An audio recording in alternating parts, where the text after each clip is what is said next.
Well, hi Europe. Anybody out there?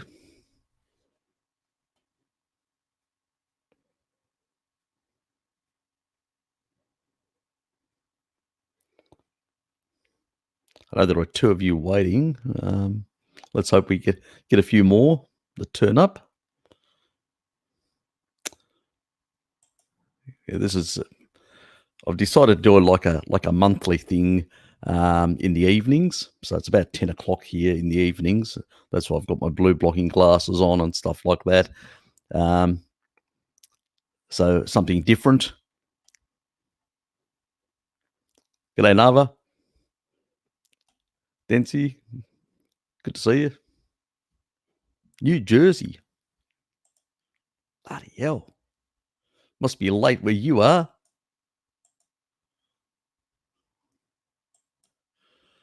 Damn. I don't know whether I'm going to keep this this sort of background thing. It's sort of a bit strange combination. G'day, Tero.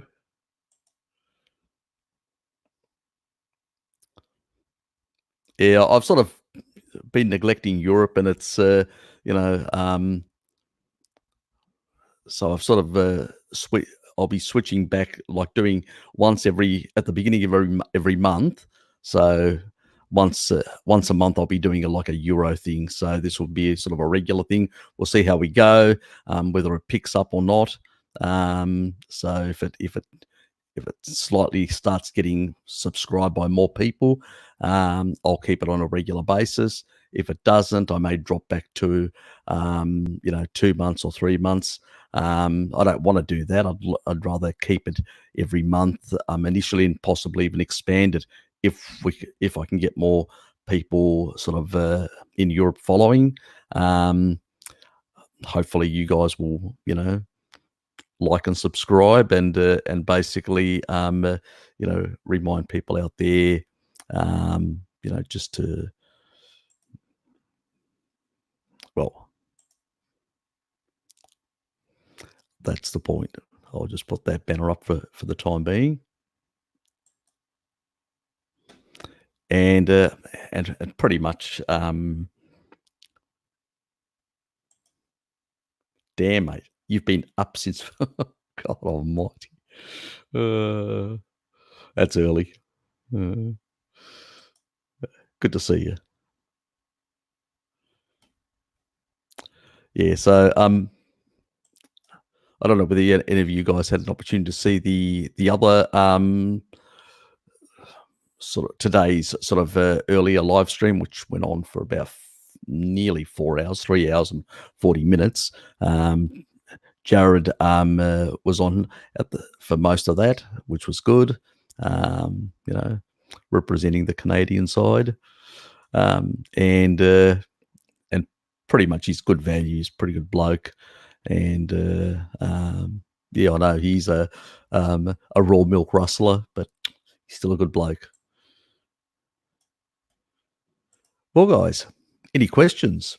Anything that anything interesting? Anything on YouTube that you guys are sort of interested in? Or actually, I'll actually get rid of this. It's a bit this background. I haven't been able to basically really get it to stabilize properly. So I was going to try this background, but yeah, it sort of didn't work as well. This wall background isn't too bad. This doesn't work. The home thing, like I'm sitting in the home, so yeah, sort of I'm over it. Yes, it's sort of not the best combo or combination, but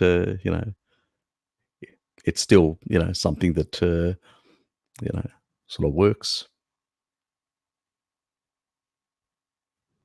No, not really. I haven't been really looking at anything. I've sort of been just looking at a lot of comments that people are making and stuff like that. Probably the only things that I've sort of been looking at is things with the coronavirus, and I suspect everybody else has been looking at that.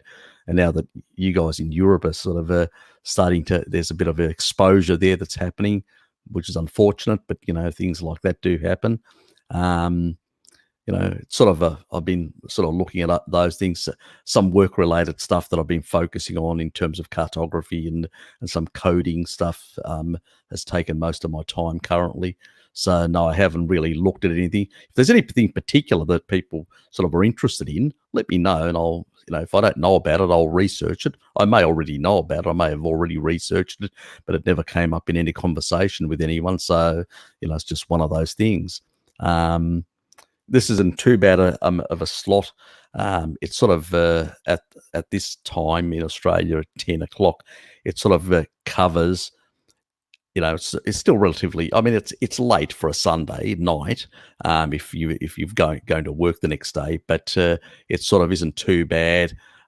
Between the sort of it covers most of Eurasia and Australasia, bar New Zealand, because it's 12 o'clock in New Zealand now, so that's quite late. I suspect Barty boy is probably in bed, nice and snugly tucked away.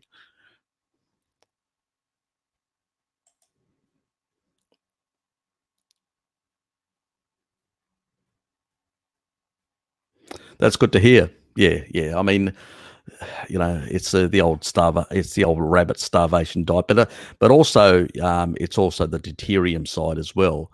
I mean, there's if you've got underlying issues, you've had underlying issues for a number of years, the deuterium load in meat is much higher than fat, and so nanomotor efficiency on that side of things is going to improve as well. So you're going to feel more energized. You're going to feel much better.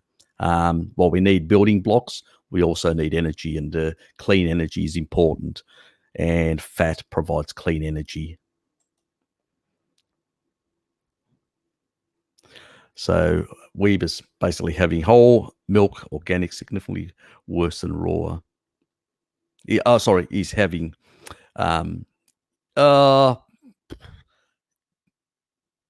what you lose between pasteurized milk is what you're asking, because basically organic, okay, because when it comes to hormones and stuff like that, animal hormones and human hormones are completely different. So it's unimportant, all that sort of stuff. In terms of organic, has to do with basically which part of the world you're in. Most of Europe doesn't actually have glyphosates or Roundup or stuff like that. North America does, and so that can be a problem in terms of exposure to these compounds. But in terms of pasteurized, because I just lump everything pasteurized together and raw separate, is basically you don't get the enzymes. So if you've only got, there's 2 lactose persistent genes in the European population. And, so if you've got both of them, you're fine.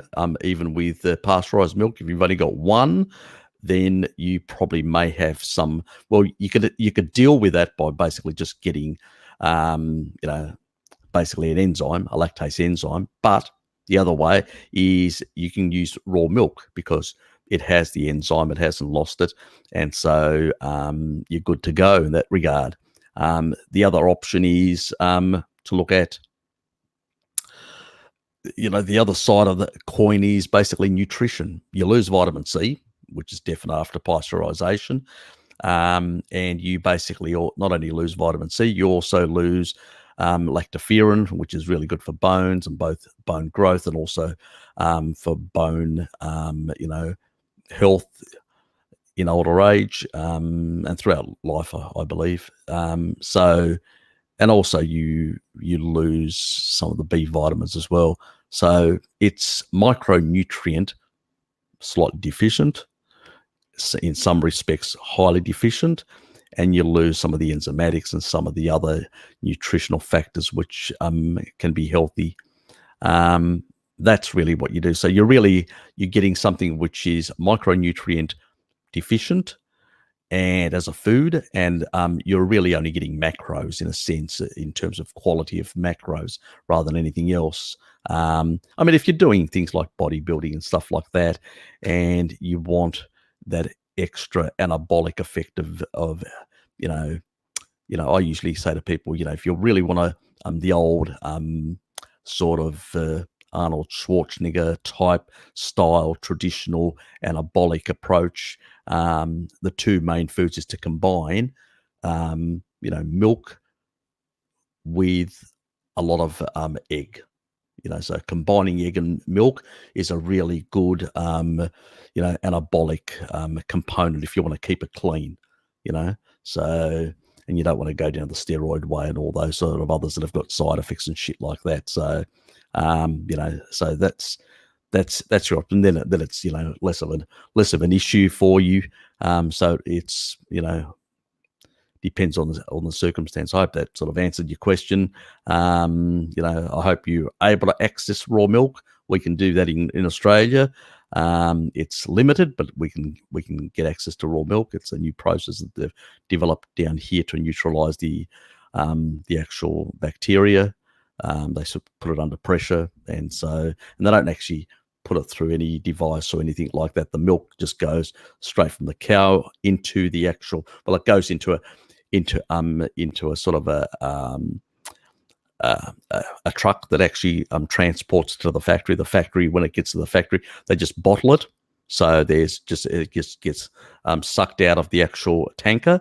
The milk tanker gets into the bottles, and then they just put it under pressure, and they destroy the membrane of those pathogens, and that's it. And they leave everything else in there. So there's a university study that shows that it's pretty close to raw, bar any bacteria. So it's the next best thing, so to speak. Well, it's not as raw right out of the cow, because remember, they do take the cream off, so it has a reduced amount of fat content.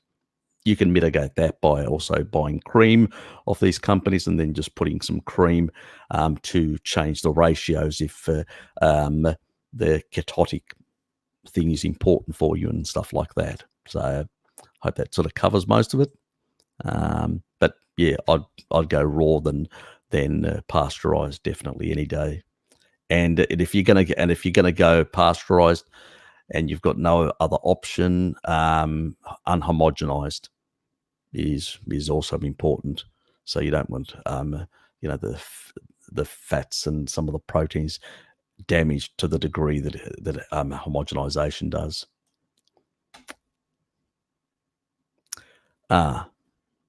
Harry, did you say that you supplement MSM as well? Yep, I do. So benefits of sulfonation is it's important for bones. It's important for a whole lot of detoxification. Your liver needs sulfur to detoxify things.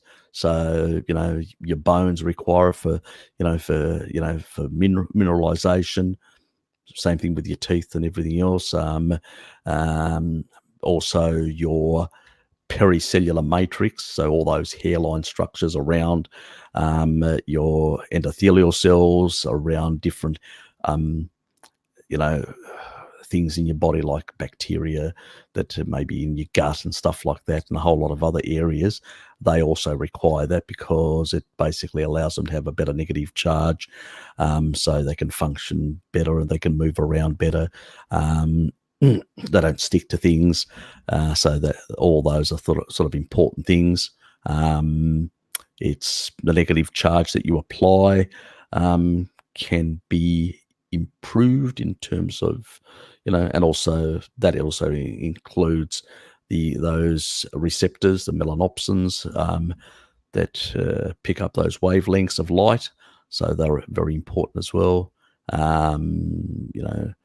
Sort of cholesterol sulfur that's generated in your skin, which is really important for the brain. That's also important as well. So a lot of, there's heaps of benefits. I'll do one of these days a video on MSM and sulfonation as well. It's part of a future thing that I'll be doing. In terms of corona, yeah, that's sort of important. If people saw if anybody's had a chance to see the previous live stream, they would have realised that I'd actually shown a study that shows that L-carnitine has some good benefits. Because remember, most viruses, when you actually get, any inflammation, stuff like that, it's usually through the lymphatic system. That's why your lymph nodes get inflamed and stuff like that. And that's where all the chylomicrons go, all the fats go, your fat metabolism moves, your fats sort of move through that. It's part of that fat metabolism process, and carnitine plays an important role in the fat metabolism. And so, it also has an inhibitory effect on. So it's a good amino. We carnivores should be much better protected because we've got, carnitine. I mean, obviously, if I haven't bought any supplements in terms of carnitine, but I'll tell you one thing: if the virus doesn't end up in Australia, getting out of control or stuff like that, the things that I will be looking at is sort of getting a lot of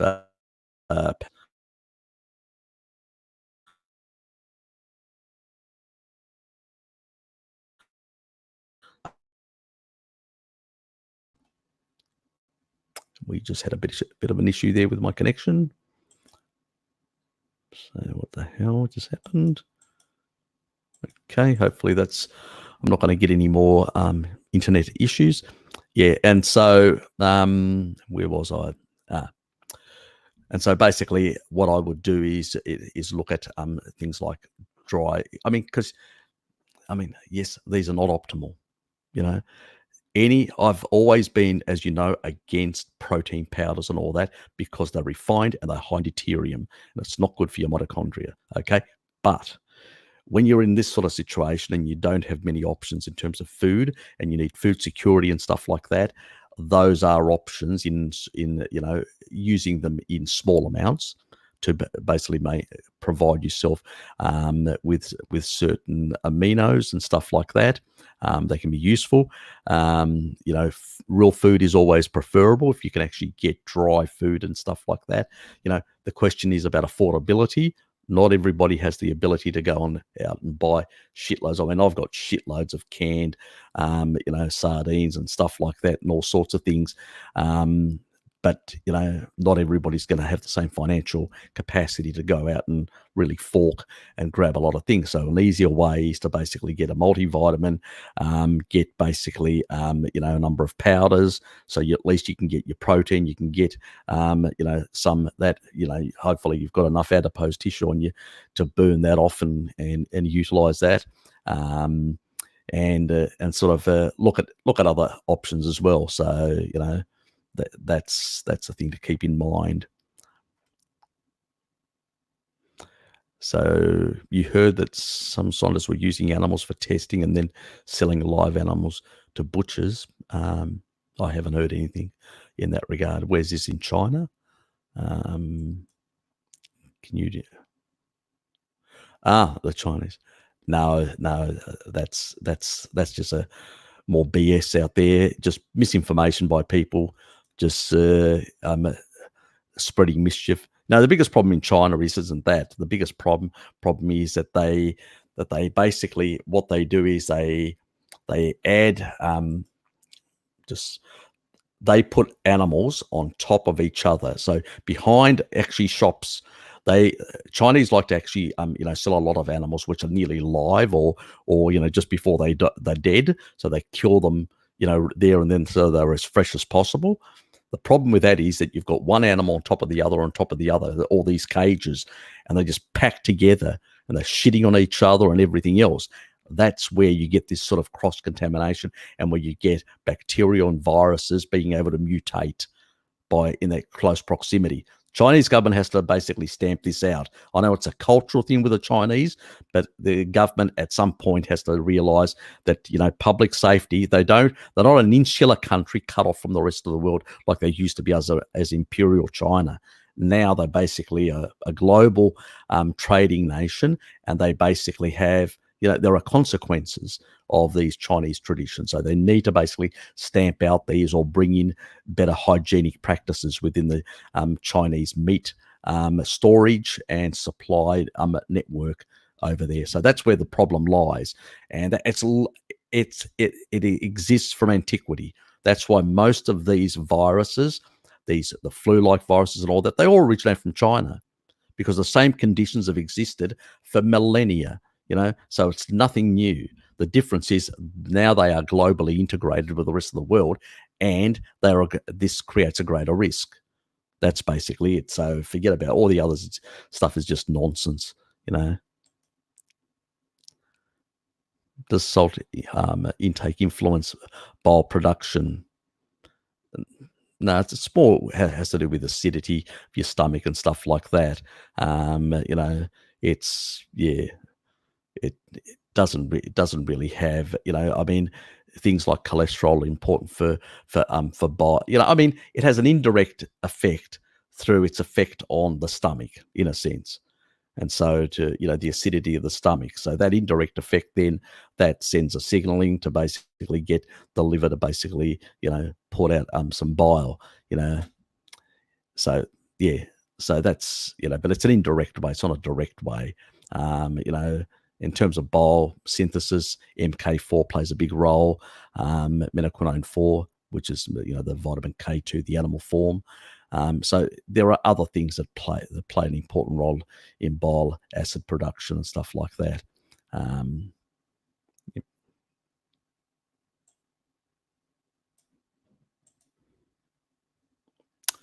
Thoughts on the interaction of selenium and mercury inside the body from fish? I like to consume the based on my diet, and smoked mackerel from the store is easier and could be a problem. Nah. Look, mercury in mackerel and smaller fish isn't a problem. Mercury is a bigger problem in larger fish like swordfish and stuff like that, sharks and stuff like that. If you're consuming that, and even those, there are people, and I've consumed shark, flake, and many other things, and I can tell you, I've checked my mercury levels in the past, and I was consuming far more flake, which is a top level predator. And no, I think some people are more susceptible than others. That is true. They have less detoxification capacity, and that can be an issue, but that's a minority. So unless you've got that, unless you can actually tell me exactly what your genetic SNPs are, and I can check them, and then get back to you and say, yep, you have lower detoxification pathways, I couldn't tell you. And then I'd basically say, well, avoid those larger fish and concentrate on things like sardines, anchovies, and smaller fish like that. In terms of interaction with selenium, selenium does help, with detoxification.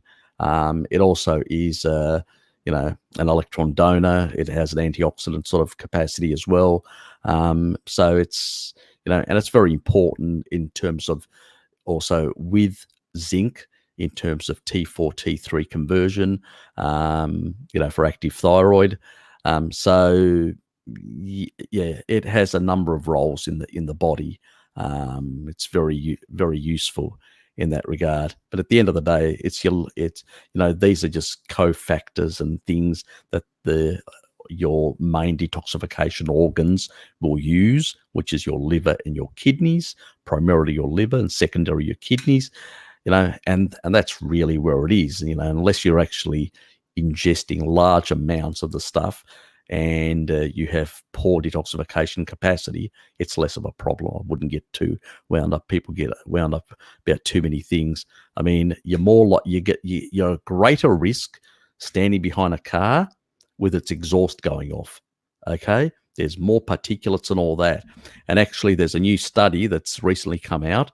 Ben Bickman, he's sort of been involved in this study, and he's actually shown that particulates, these really fine particulates, in basically that are produced by either from petrochemical sources like cars like the exhaust from coal-fired power stations and stuff like that. Those particulates basically will double insulin, will double your sort of glucose insulin effect. So basically, it could be one of the key drivers why another factor that is driving diabetes and in both China and India because of the air pollution levels. So we got way bigger problems to concern ourselves than some of this sort of stuff. So yeah, if you're hardly eating at all, large predators in the ocean from the ocean world, forget it, not an issue. What do I think about SARMs? They're becoming quite popular amongst bodybuilders. I actually don't know enough about them. I've heard about them, but would I recommend them? No. I think things like that have got far too many side effects. There are better options. There are a number of other options which actually have. It depends. It depends. I mean, I may look at some point. I'll do a video on them, and I'll do a video on some of the other things that can actually affect things like upregulating mitochondrial biogenesis, and a couple of other things, nutraceuticals and things that actually increase stem cells. So I'll do something in regards to that, and I'll cover that area. But it's probably a long conversation, and you'll just have to wait for a more in-depth answer. But yeah, it's a mixed bag. It's a mixed bag, and you may be taking risks. And then the other problem is quality. A lot of it's coming out of China, and the quality is very questionable. So yeah, there's a lot of issues in that regard.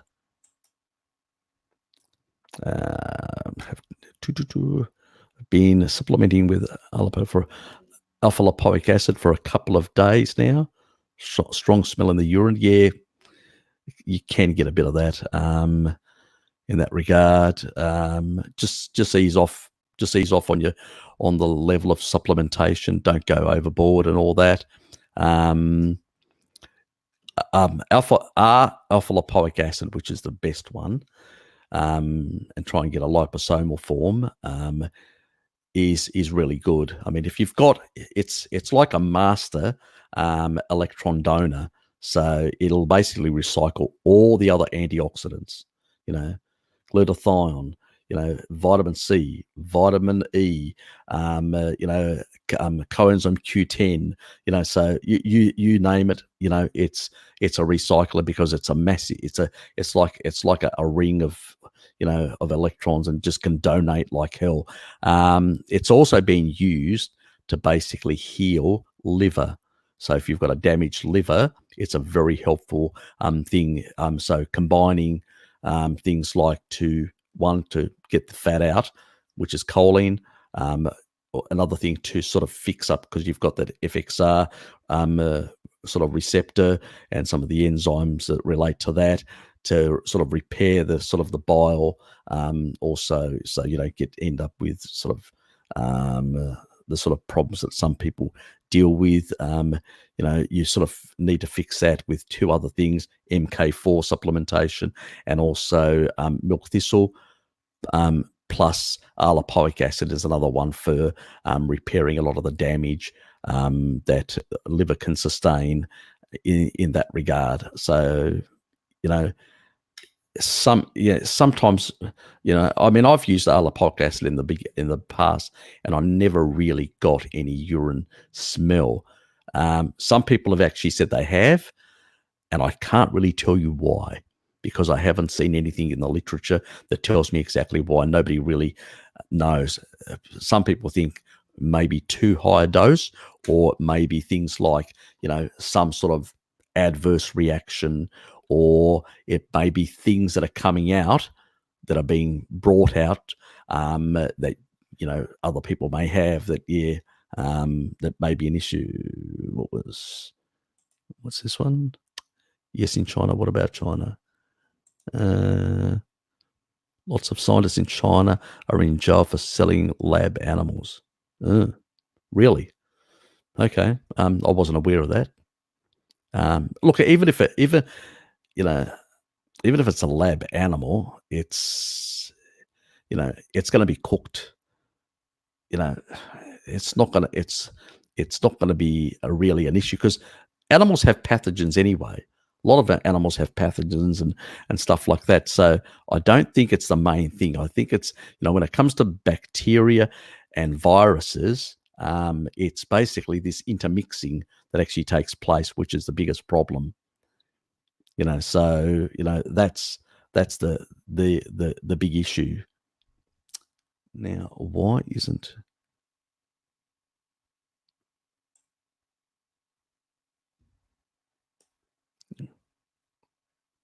yeah? So you're welcome, mate. Any more questions, guys?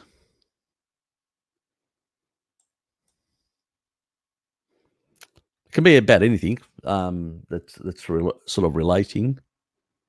It doesn't have to be. Can be on other subject matters which relate indirectly to health as well. So if there's any other sort of stuff, if there's anything out there people have been saying on YouTube that you've heard and you've gone, that doesn't sound right or sounds a bit sus, just let me know. Just type it in and I'll comment on it.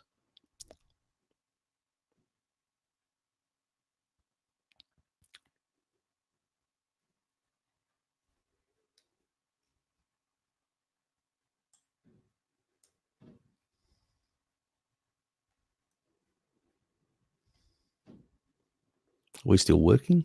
Is it still working? Oops.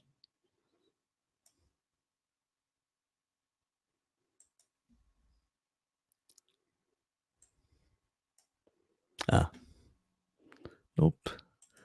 Get on my banner, come back to my comments. Why is this not refreshing?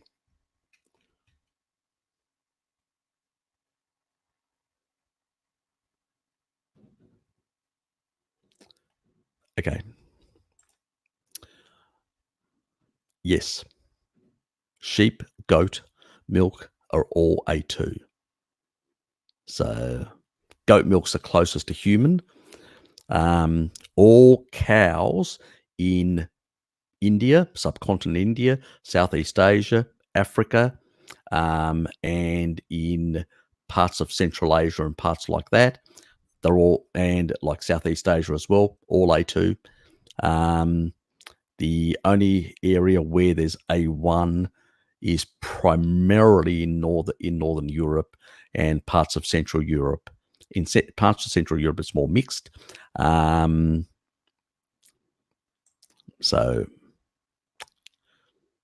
that pretty much there's no sheep A1, not even some, not even one. It's just cows, and even Greek cows, for instance. A lot of the Mediterranean cows, they're all A2 as well.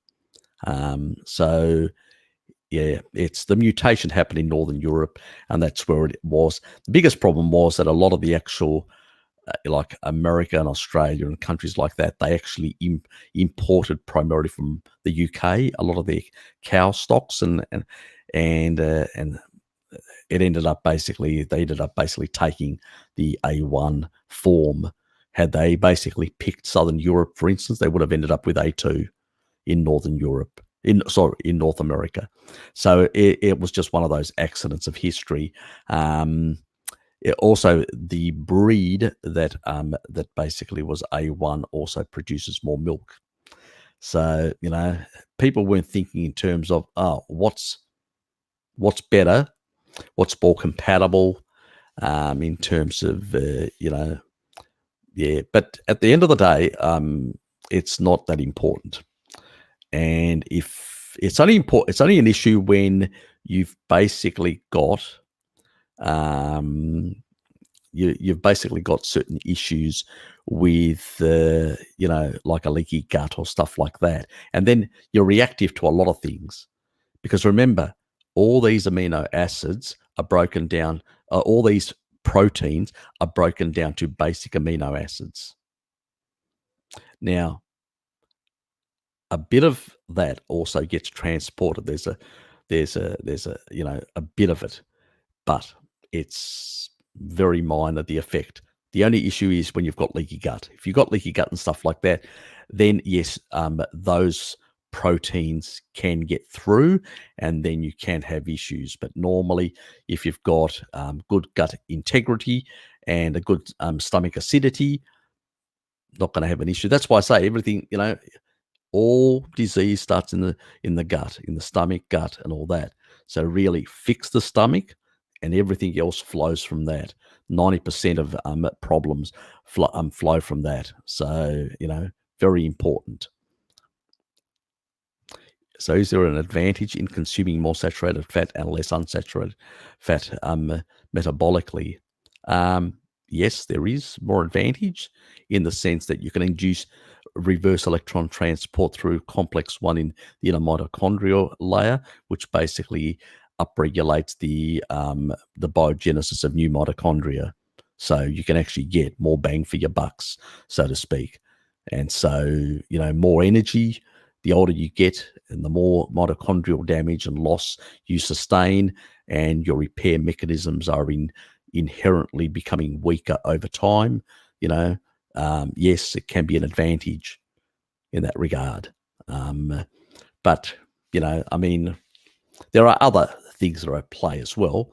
Has to do with the fat profile, the source, it's, if it's animal source, it's okay. If it's tropical oils like coconut or palm oil, that's fine as well. There are only one issue with palm oil and coconut oil, it's salicylates. So if you're from Northern Europe, you may have a salicylate sensitivity, and that could be a problem. But then you've got the other option. You can basically go for goat milk. Goat milk has got higher levels of, if you're looking for ketones as well, higher levels of medium and short chain fatty acids, more closer to that of coconut milk. Of coconut oil, milk, whatever. So yes, there are advantages. Dairy in general has higher levels of saturated fat than tallow. Tallow is much lower.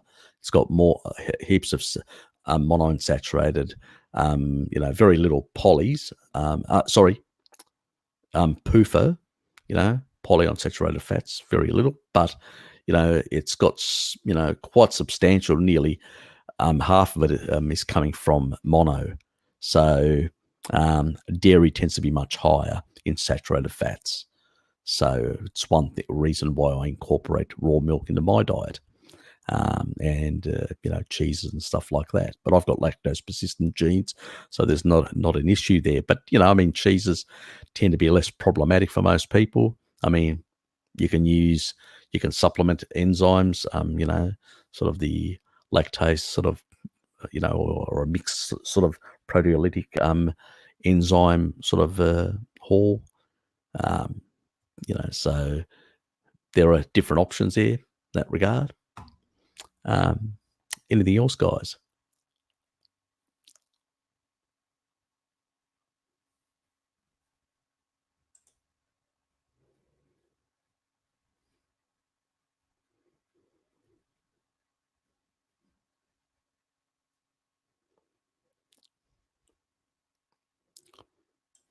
Yeah, it can even be about other subjects, whether it's regenerative agriculture, whether it's propaganda that the vegans put out there, and stuff like that, things that you've heard, those are other things you can ask me. I don't know whether you've actually seen under my discussion part on my YouTube channel. There's right at the bottom, there's one there about the myths and falsehoods of veganism. So that's a good resource for people to use, and some information there, and you can copy and paste that under your own name anywhere you like. Randle cycle. So basically, It's basically when you're, you know, putting too much, and it's a gradient. First of all, let me explain that it is a gradient.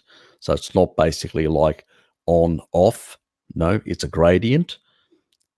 And the other thing is, it's also, at the mitochondrial level, it also has to do with sort of the what is called a protein gradients as well going through there. So, you know, how that works and the efficiency of the nanomotors at the end also plays a role in that.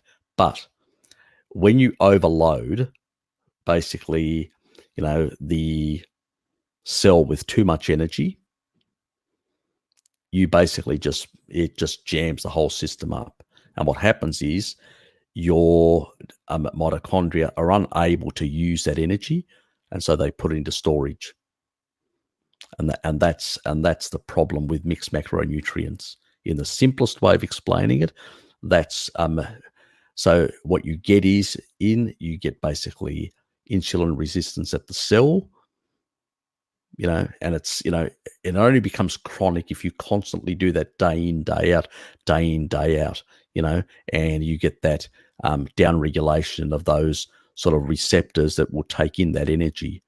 And so you're basically inhibiting the capacity, because the reality is, that basically cell can only, utilize one energy at a time, when you try to basically, because each time you're using a specific energy, whether it's glucose or whether it's basically, fat, you can only use a certain level of threshold. Once you exceed that threshold of what your body requires as energy, then that's where you get into problems. So the difference is when you're in ketosis, as an example, what happens is you basically have demand-driven energy. So you take in, let's say, your requirements are 2,000 calories. You take in, you consume, let's say 2,200 calories as an example. That excess will happen at a certain point. Some of that will be stored. Some of that will be peed out, because remember, you're only producing about 18% ketones. You're not producing like 100% or something like that. So, that can, but you basically will burn, and, that storage will be minimal. Most of it will get peed out in your urine. With vegetarians or vegans, when they do these very catabolic diets, they're only using sugar as a pathway. They will burn that. They may not get enough, for instance, because their diet is devoid, especially when they're doing all these fucking smoothies and all that. It's not enough energy there. What happens is, basically, you will get basically, more catabolism of the demand-driven catabolism of the muscles. That's why they lose all their muscle mass. They become skinny fat. They can't access their fat because insulin's too high, and so basically, they're burning. They're a sugar burner or a fat burner primarily. And so there isn't the problem. The Randle cycle is engaged at it's at a very low gradient, so it doesn't have these effects of, but when you're actually putting above, you exceed your threshold of what your energy requirements are, and they will vary. For instance, if you've got bigger muscles, you can basically store more glycogen, so you can get it out of the system. And so you can lower that threshold. If you've basically got, you're in, for instance, you're just below that threshold, you'll be able to burn that because you're at sort of homeostasis. If you're exercising, you'll be able to burn it, so it won't be a problem. Even if you exceed because you're exercising, you'll be able to get it out of the system, so you'll reduce that resistance at the cell. It's basically an overload of energy at the cell. So when you're overloading that at one point, and it just can't manage the absolute high threshold of energy that's going in. It's those mixed macros that's the problem, because of the machinery, the way it works, because you've got primarily, the sort of glucose going through your complex 1, and you've got basically all the sugar, which is the sort of the lower energy type food, which is fat, going through. your complex 4, and as a consequence, you're basically really just jamming that machinery, and it's really hard for it to basically work. And so what happens is that excess energy gets stored in your adipose tissue, and that's what really, engaging the Randle cycle makes you fat. Why? Because basically you're creating insulin resistance at the cell. You're inhibiting the capacity, to take up more energy, because you've achieved your threshold, because there's nutrient sensing pathways that sense how much energy is in the system. And so at that point, that excess energy will get stored. And that's what happens. And that's why you end up getting fat on a mixed macronutrient diet, and in particular when you're sedentary. In the past, people basically worked in factories or worked on the land, and they consumed far less calories and far less glucose. And as a consequence, even if they got close to that sort of threshold now and then, they were doing enough physical activity and they had enough muscular strength to take in that glycogen to basically not get to that threshold. Sometimes they did, especially in the summer when they were basically, let's say, overindulging towards the end of summer, and where there was more fruit around and stuff like that, and they were eating fructose and a whole lot of things, and they were sort of pushing up these the Randle cycle. So they were engaging sort of this inhibitory process, which basically then was forcing into storage, which is a good thing, because by creating insulin resistance at the cell and basically storing that excess energy for winter is a good thing. So it's a proper mechanism for storing energy.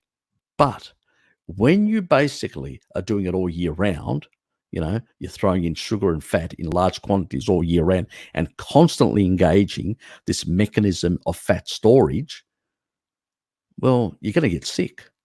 And that's what happens. So really the Randle cycle is just a description of this, of this basically going over that threshold of energy, creating insulin resistance at the actual cell, and basically forcing that into basically into the adipose tissue, that excess energy, in the form of lipogenesis, as they call it. I'm not going to use those scientific terms to baffle you guys. I'm just basically using simplistic terms to sort of explain what is happening. So once you get over that threshold, if it's 2,000 calories your body requires, and you're over that threshold, as a sedentary person, you only require 2,000. You go 2,100. That extra 100 is going to go into your adipose tissue. So, but if you're below that, and this is one thing about the Okinawans, why they've got longevity and didn't engage the Randle cycle, because they've got a thing where they say only up to 80% full. So they eat until they're 80% full. They're still 20% hungry. They have a bit of hunger there. And that basically is a break on the Randle cycle, which is really important. Something that these people have learned. And they do have festivals of overindulgence. And that's okay, because you need a bit of that in order to, build up a bit of fat for those leaner moments, or the majority leaner moments that you do throughout the year. Other populations have had other things where they fasted and fasted and feasted to very high levels. So how you do it, the Randle cycle can be a useful tool in your own physiology, in basically adding some tissue on there that you may need. But if you're in a caloric rich environment like the majority of us nowadays, it can be a problem, especially because we're eating so many foods out of season in that regard. And also we're putting in far more, remember the deuterium thing, we're putting far more of these growth factors, because the deuterium actually, or the neutrons, in the heavy water, act as that are concentrated in all these sugary foods, plus in protein to some extent. It's at a lower level. So fat's at the bottom, then protein in terms of deuterium, and then third is carbohydrates, and then water, and basically all the other sort of like the vegetable oils and stuff like that, they're even double that of sugar. So yeah, keep that in mind. So at that level, you basically may get those additional neutrons that are not being cleared out, and that also can actually slow down the nanomotors. Well, too much excess, like comes from vegetable oils and all that, can damage the nanomotors, but a little bit can actually just slow them down. So, I mean, it's a useful tool. That's the subatomic, what's happening in the subatomic realm, when we talk about the other stuff. That I'm just relating the two together in a very simplistic way. But basically, it's mixing your macros and exceeding your threshold of energy requirements and your capacity to basically, to utilize that excess energy, like in terms of glycogen stores or anything else. So you exceed that, and everybody's threshold is going to be different. Even if you're the same height, let's say you are, 6 foot with somebody else that's 6 foot. If that guy's got bigger muscles, that person's threshold is much higher than yours. So where your threshold has to do with basically how much muscle you've got on and how much activity you do to basically, deplete, the glycogen and basically keep the sort of that level, that gradient below that sort of, your threshold. So, don't exceed the threshold. And people in the past were less sedentary, non-office workers. They worked on the land and everywhere else, and they consumed much less than they do today. So even though they mixed their macros, they never hit that threshold. So they did not engage. They only engaged it towards the end of summer, the beginning of autumn, when a whole lot of fruit was around and all that. And fructose has a tendency to really ramp up. It actually will actually go in like, and use the same pathway as alcohol and convert into fat directly. And so that will push up the threshold immediately. So fructose, when it's applied, that's why I say fruit, not only does it have more deuterium, this growth factor, and impeding the mitochondria and actually pushing this sort of resistance even higher, and so does vegetable oils, because again, the same thing, a lot of deuterium going to the sea, slowing down the nanomotors, impeding, the ability for that cell to basically through a different pathway to utilize that energy by damaging the nanomotors and reducing your energy capacity utilization, through that path. So it's, resistance can happen through a number of different from different aspects. I'm just giving you both, and that's the thing to consider. I don't know how much sense that made. How I, if it wasn't clear enough, ask me again, and I'll have to rethink how I actually explain it. I stumbled upon Livestream by accident. But have seen your interviews with Barkay and really enjoyed them. Oh, thanks, mate. Yep.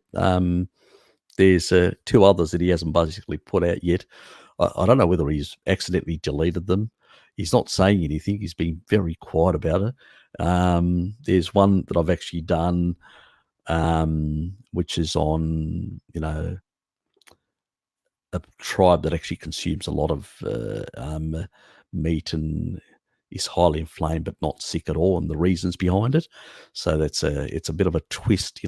That's why I say not all inflammation is bad. So, it's another nuanced thing, another sort of level below that bullshit threshold that a lot of people fall into, because everybody's reductionist, oh, it's this. Oh. They jump on the bandwagon like mad dogs, trying to see if they can get to the finish point. No, science doesn't have any finishing points. We're continuously learning, we're continuously refining, we're continuously understanding and correcting ourselves and adding some new nuances and a bit of deeper understanding. And that's why I like Bart. That's why I sort of gravitated towards Bart more than anyone else on YouTube, because he's an empiricist like me. He believes in empirical observational science, in actually, proper scientific method, not all this bullshit or running after, supporting agendas and all that. I mean, if tomorrow I had really good evidence that the vegan diet was perfect and the carnivore diet was shit, I'd be changing. That's not going to happen. Believe me, I've looked at this subject in great detail. That's not going to happen. Most vegan foods are, carbohydrate foods, very high loaded in deuterium, which means they damage your nanometers. They age you. Sugar ages you. Sugar weakens you. Sugar debilitates you. Makes you less strong in the long run. So I'm very clear about the subatomic realm in terms of this explanation and basically the general understanding of it. And so, yes, as I say,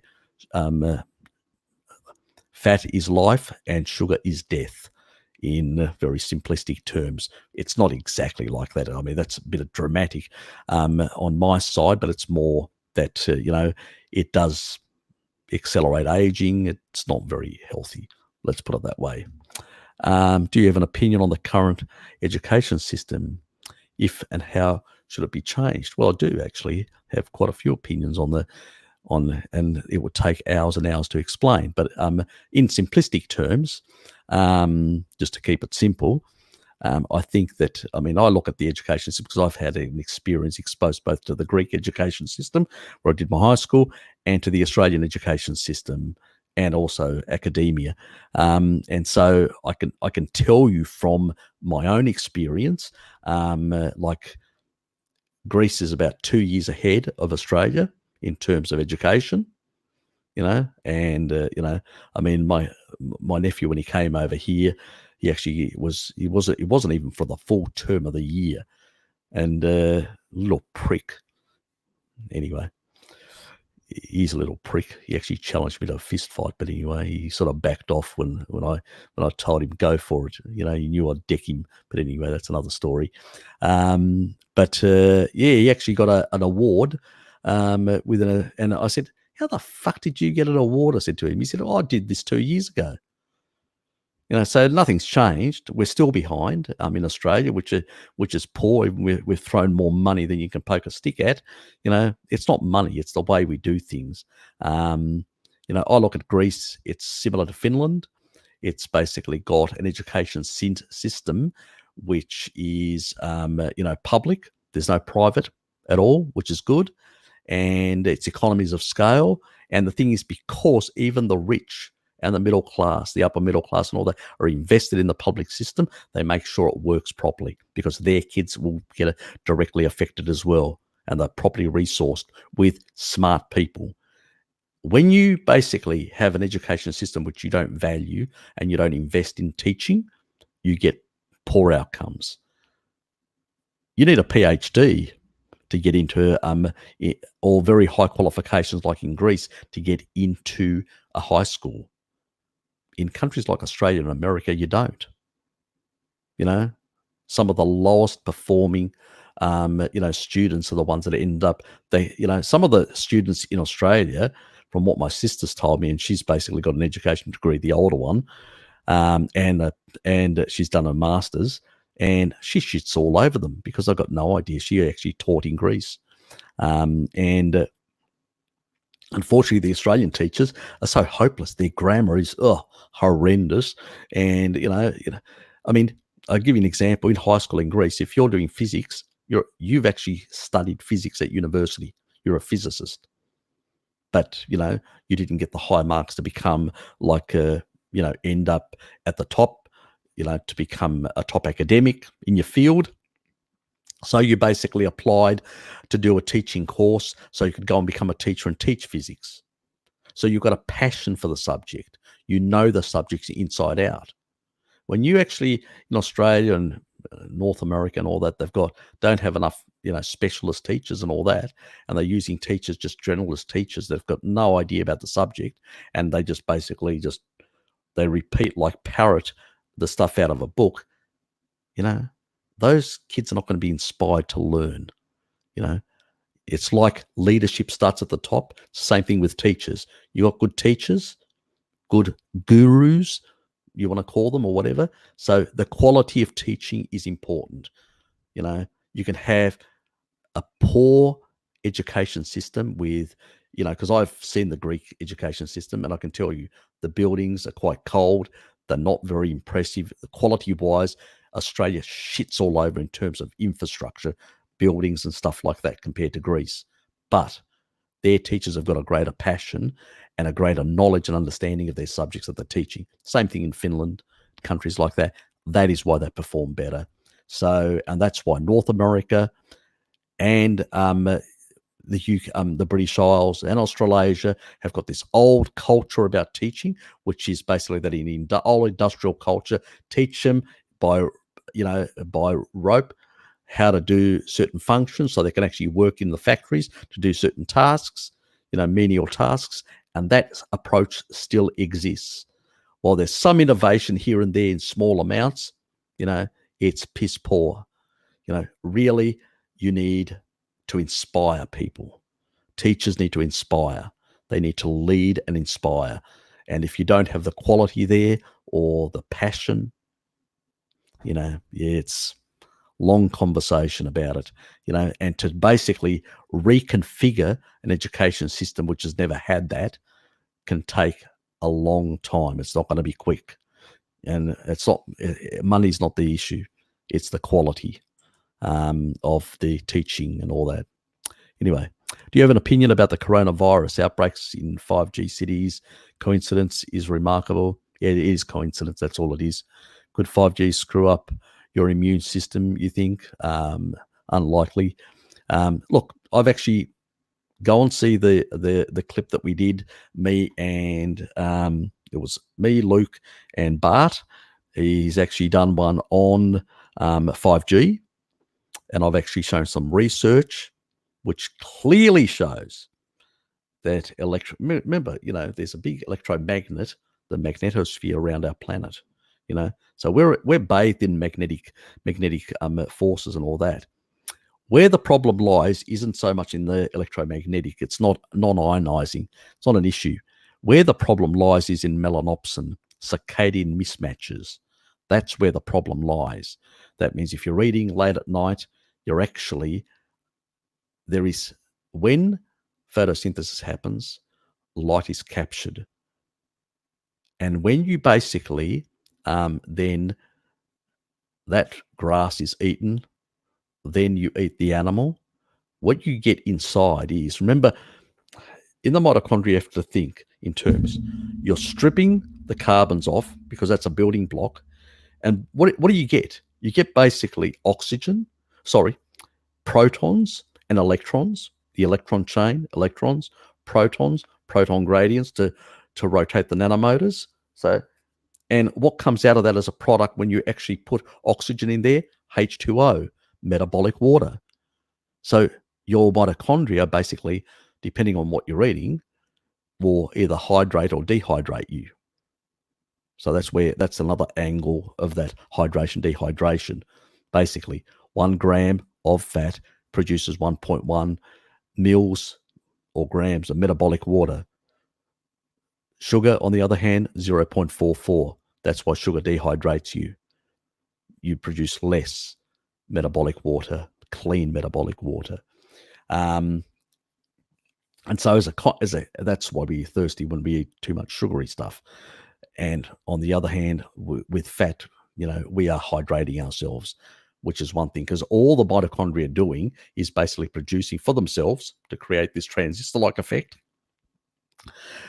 And they are getting, from those molecules, they are getting the light, that light energy. And so the melanopsin is actually picking up those receptors. And they know at what time you're eating, at what time you're basically, what electromagnet, like, why I don't have a Wi-Fi or stuff like that turned on, and ether. Oops, can you see that? Let me just turn that off. See that? Let me just pull that over here. Ethernet cable. So because basically you've got melanopsin all over your skin and all that, in your gut and all that, and you're actually getting that signaling, and it basically creates circadian mismatches and stuff like that. You don't get enough melatonin, you don't sleep properly, you wake up like shit, you haven't repaired it sufficiently. That lack of repair over years and years and years is going to basically make you sicker and sicker and sicker. Your energy is going to be shit. You don't get enough, produce enough energy. Now, if you're having too much sugar, those tight junctions in your mitochondria are going to be wider. If you're having basically, especially more fats, they're going to be tighter. So, the food that you eat plays a big role in the quality of your mitochondrial efficiency as well. Very important. Mitochondria are everything. Energy, without energy, you're fucking dead immediately. So energy to produce. While you become, like those old men that don't have much energy to move, they've basically killed most of their nanomotors in the majority of their mitochondria, and have too much damage to repair themselves. And so they're just becoming slower and weaker and weaker. And then they're wheelchaired. So you got to look after your mitochondria, guys.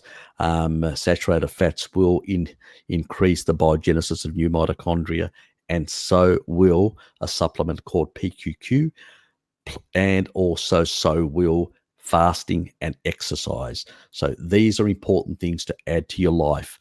So it's more nuanced.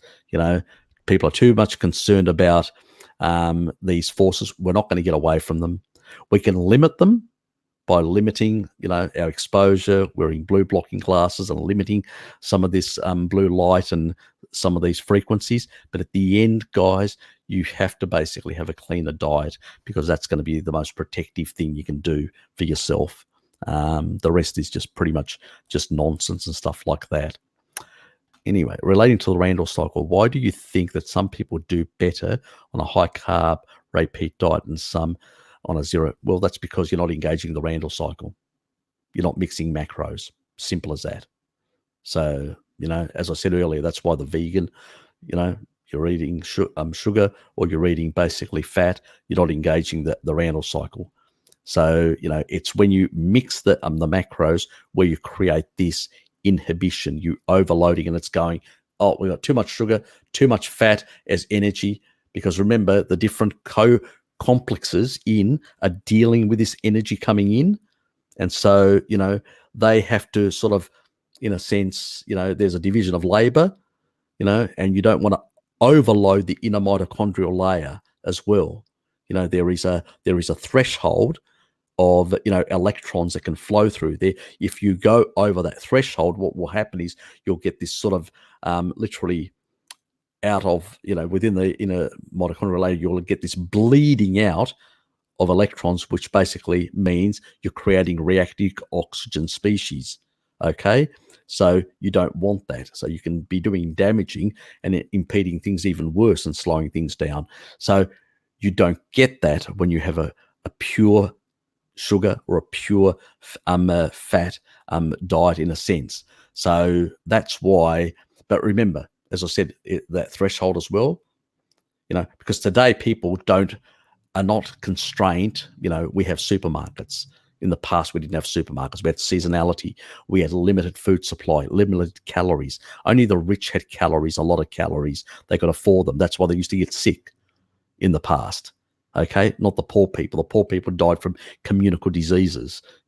So there's that difference. The problem with with a high fat, a high sugar diet is basically you'll end up with deficiencies in terms of micronutrient deficiencies. It's not a healthy diet, and the thing that Ray Peat's actually promoting isn't basically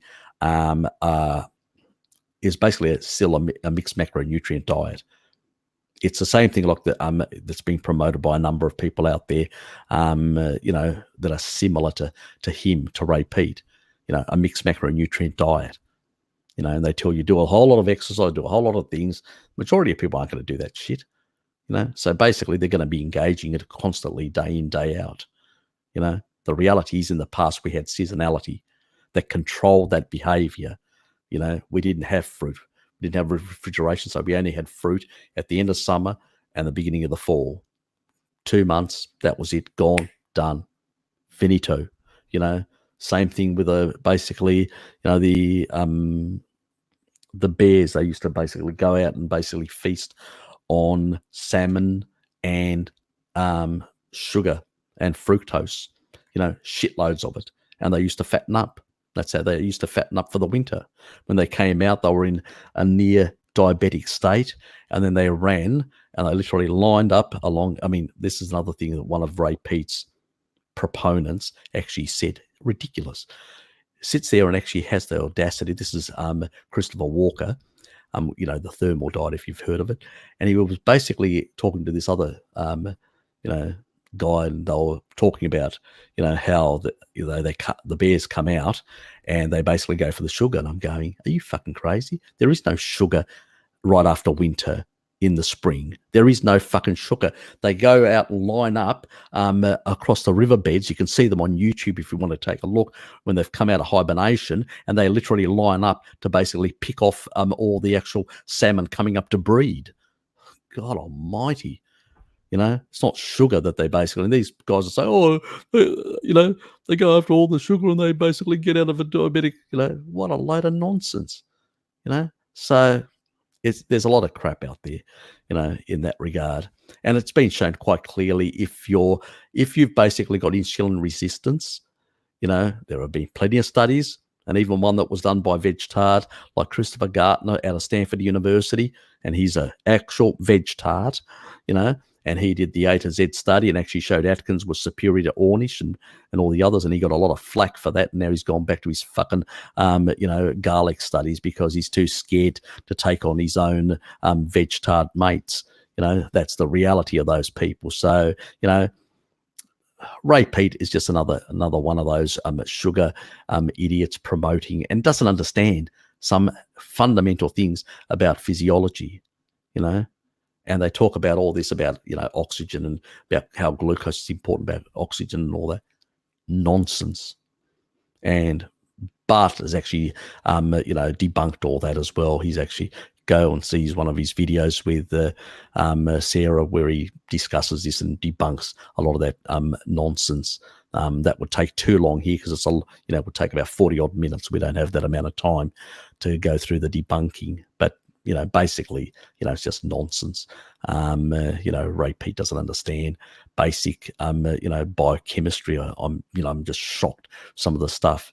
I mean, what do you think we do? And then when we basically do this, we exhale through our lungs the carbon dioxide. We get rid of it, So basically, what do our mitochondria want? They want electrons and protons. That's what they want to produce energy and oxygen to create metabolic water. The waste product of that process is ATP synthase, which is your ATP, your energy. It's basically the shit that comes out of the production of water. That's what it is. It's the simplistic terms. They use other fancy terms, scientists, but that's what I call it, the shit. The waste product, the shit that comes out of the production of metabolic water. That's the whole purpose. The mitochondria don't give a shit about giving us energy. They give a shit, which we use, but they don't give an absolute flying fuck about us. They just want to create metabolic water to basically create that transistor-like effect so they can function properly and survive in within that environment of the cell. So, they're out for their own survival. They've hitched a ride with us. We provide them with the nutrients to basically create their metabolic water. They give us a waste product which we use as energy. Nice symbiosis. And that's why they are sort of a primitive bacteria that hitched a ride in cells, eukaryotic cells. Anyway. The reality is, the Ray Peat and people like that are just mischievous and dodgy as dog shit. I mean, Ansel Keys, even though his epidemiological studies were shit, and they were shit, and I cover those in one of my chats if you've seen it with Ray with Bart, and he basically put people on a high carbohydrate diet. This was in 1944, before they entered Europe. They want to know, with these starving people, how they're going to feed them, because they actually learnt later on about refeeding syndrome after sort of people fasting or not eating sufficient calories for a long time. And they basically gave these conscientious objectors, 28 of them, they actually gave them, slightly slightly reduced calories, but glucose, very little protein, and very little fat. And these people wasted away. So you can lose weight, but you lose basically muscle mass. You just burn off your muscle and turn it into glucose. And basically what you end up basically is this skinny fat, So, but once you engage the Randle cycle, you'll fatten up like hell, because, you've got a lot of fat cells there waiting to be filled, I can tell you. So, all these people are just skinny fat, and then they just blow out their pancreas and they're fucked in the long run, like Tim Noakes did, which was carb loading. The guy that actually invented the book on carb loading was a repeat, or people like this that have no fucking idea.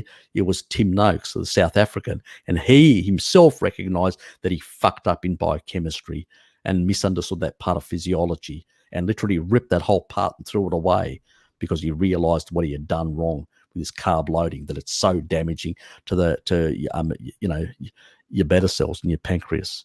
So you can go down that path of, like the vegans do and all that, and, eventually damage your pancreas and cause yourself all sorts of nutritional deficiencies and health problems.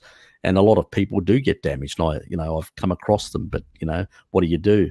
The propaganda seems, it's the way they actually present it is in such a way where it sounds logical and reasonable, but it's not, When you apply it, you realize that, something's wrong here. So, and the problem is now we're sedentary. We're office workers. We don't do enough physical activity throughout the day. And you have to continuously do activity. You can't basically just go out to the gym and do 1 hour. That doesn't work. And all the other hours you're sedentary and you're pushing up these growth factors and all that. It doesn't work, because basically you need to impede that, because you're eating and you're working and you're basically impeding that. If you're sitting, you can't impede it with 1 hour at the gym. It's not going to work, So basically in this environment and in the EMF environment, in the problems with, circadian mismatches and stuff like that, you have to go lower carb. You have to go more,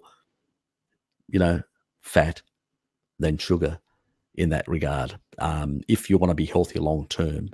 That's a long explanation, but sometimes these things need to be explained in a bit more detail. But anyway, there's not many people on here, so it's less of an issue.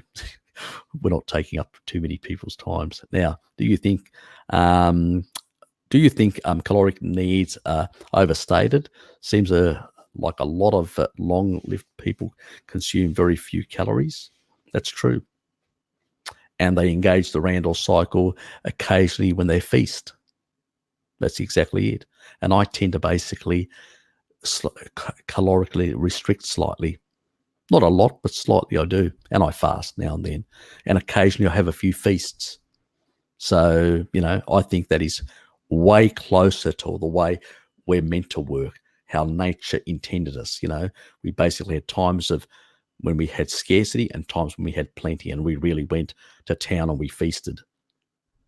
And sometimes when we had very limited amounts. That's why we prioritized calories over micronutrients, as all animals do in nature. They prioritize calories because they are so limited.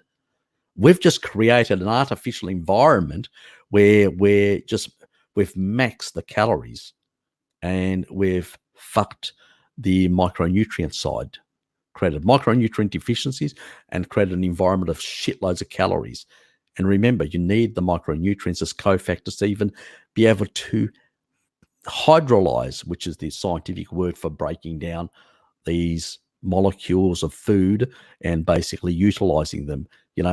You create all those little machines, those little nano machines in your body, you transcript through RNA transcription, they are doing the hydrolyzation. They need the cofactors, all the vitamins and minerals to basically break that stuff down. If you don't have them, like people that are thiamine deficient and they're consuming massive amounts of carbohydrates, and you need double the carbohydrates to process, carbohydrates compared to meat. And the other way around on like riboflavin, on B vitamin, on B2, you basically need more when you're on, a meat diet. But luckily enough, meat diets are very high in such vitamins.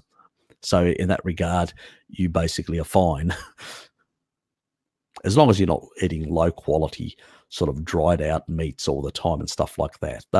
They're a sort of like a snack, the occasional thing, the jerky, but it shouldn't be your main food. You're welcome.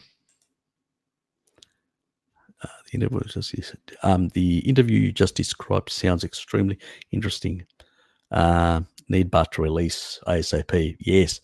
Go and hound him. He's got the other one. He's got two. He's got that, and he's got the other one which I got from, directly from the source, so to speak, of a study on methane. He's got that as well, and he hasn't released it. Another one of mine, and that's on methane. And I actually got the study through because I had access, because we're a member of Geoscience Australia, so I was able to access that that study for free. So basically I've done that as well to show that it's not the ruminants. It has to do with the actual isotopes. It's there. I'm not going to say too much because I will be giving it away, but go and hound him and tell him where are those other chats that you did with Harry. Anyway, next. The maths teachers never inspire their students generally, and it's really sad, as maths can be very interesting. That's true, Look, a lot of the, it depends, a lot of the teachers, how well they're versed and stuff like that. As I said, the quality does count. How dangerous is oxidized animal fats on the body? Look, overstated, remember, when we're talking about, there's a difference between, some tissue or some, fats, having, some minor damage. Remember, you can't oxidize saturated fat. Where you're going to stick the, you don't have, like on PUFA you can, and on monounsaturated you can, one double bond, two double bonds, and three double bonds in omega-3s. So, which are even more vulnerable, the omega-3s. So they are the ones that are more vulnerable. But the body's got solutions to that. So what does it do? It incorporates a certain amount in animal foods, a certain amount of vitamin E. So it's an electron donor, fixes that problem. Then you've basically got, when it comes to, fish, and which is even more vulnerable, there's even a better antioxidant than vitamin E, and that's called astaxanthin. And what that does, it does two things. One, it's an electron donor, but second, it also refreshes the fatty acids. That means if a fatty acid has been oxidized or damaged slightly, it can refresh it. That means rebuild it and reconstruct it in a sense. It's a bit like, protein and protein folding, something similar that happens to like DHA. So, that's why I would never eat skinless fish. I want the fish with the skin on, because that red little stripe in that middle that goes along the skin, that's your astaxanthin. You want that, so very important. So that's another thing. Most dairy has, also a certain level of, vitamin C and vitamin E in it. So you've got those sort of things which basically enough, it's the same thing with the tropical oils. You take, for instance, palm oil. It's got shitloads of vitamin E compared to many other foods. That's why Asians that have been using palm oil to fry things for, hundreds and decades, hundreds and hundreds of years, have had no problems, because there's enough vitamin E in there to basically, to sort all that out. So not an issue whatsoever, So, but when you take real foods and then you create some sort of Frankenstein food in a factory, all bets are off. you know, including animal foods, all bets are off.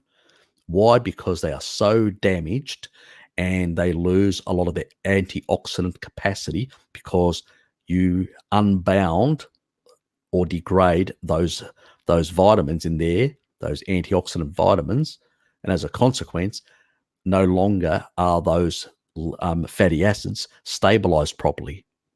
That's where you get the problems. You want to reduce. I'll give you an example. You want to reduce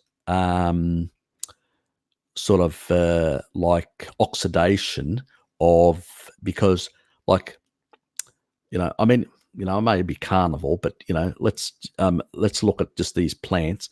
So palm oil is actually better than even olive oil in this regard, and I mean, avocado isn't too bad, and the same thing with macadamia, because that's got vitamin E as well.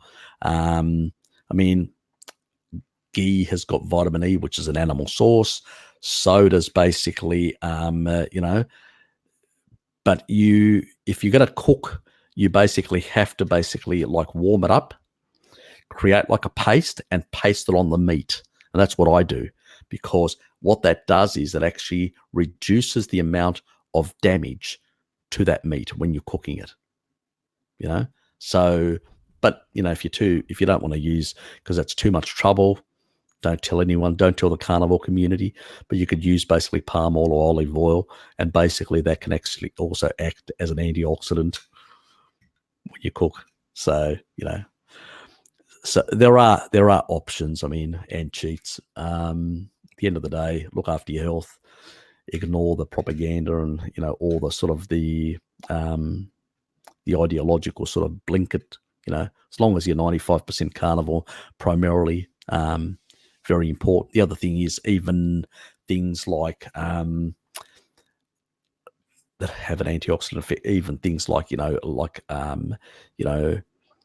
using apple cider vinegar, and sort of I have in the past used olive oil and apple cider vinegar, mixed it in like a paste, and put the meat in it and just let it sit there for half an hour and basically absorb and all that, and that reduces the amount of oxidation and damage that happens to that meat when it gets cooked. But I generally don't overcook my meat anyway, so I don't bother nowadays, because I just usually cook it on both sides, and I usually have it blue or rare inside, so that's less of an issue for me. It's more of an issue for people that don't like eating meats that are closer to rare or raw. They just can't handle it. I can consume blue, and I can consume rare as well, and I prefer it that way. But that's not for everybody's style, and hello. So yes, so in that regard, I would say, yeah, I wouldn't get too worried. That's less of an issue. Our ancestors have been cooking over fire for 1.5 million years.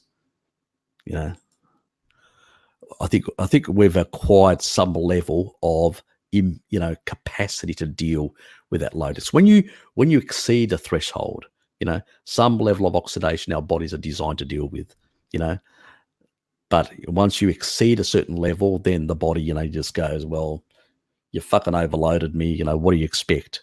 And that's basically what it is in simplistic terms. The problem is most people won't tell you this. They've got their own ideology to spread. They've got like an ideology. It's not science. It's sort of, I've got an opinion and I'll back it to the hilt.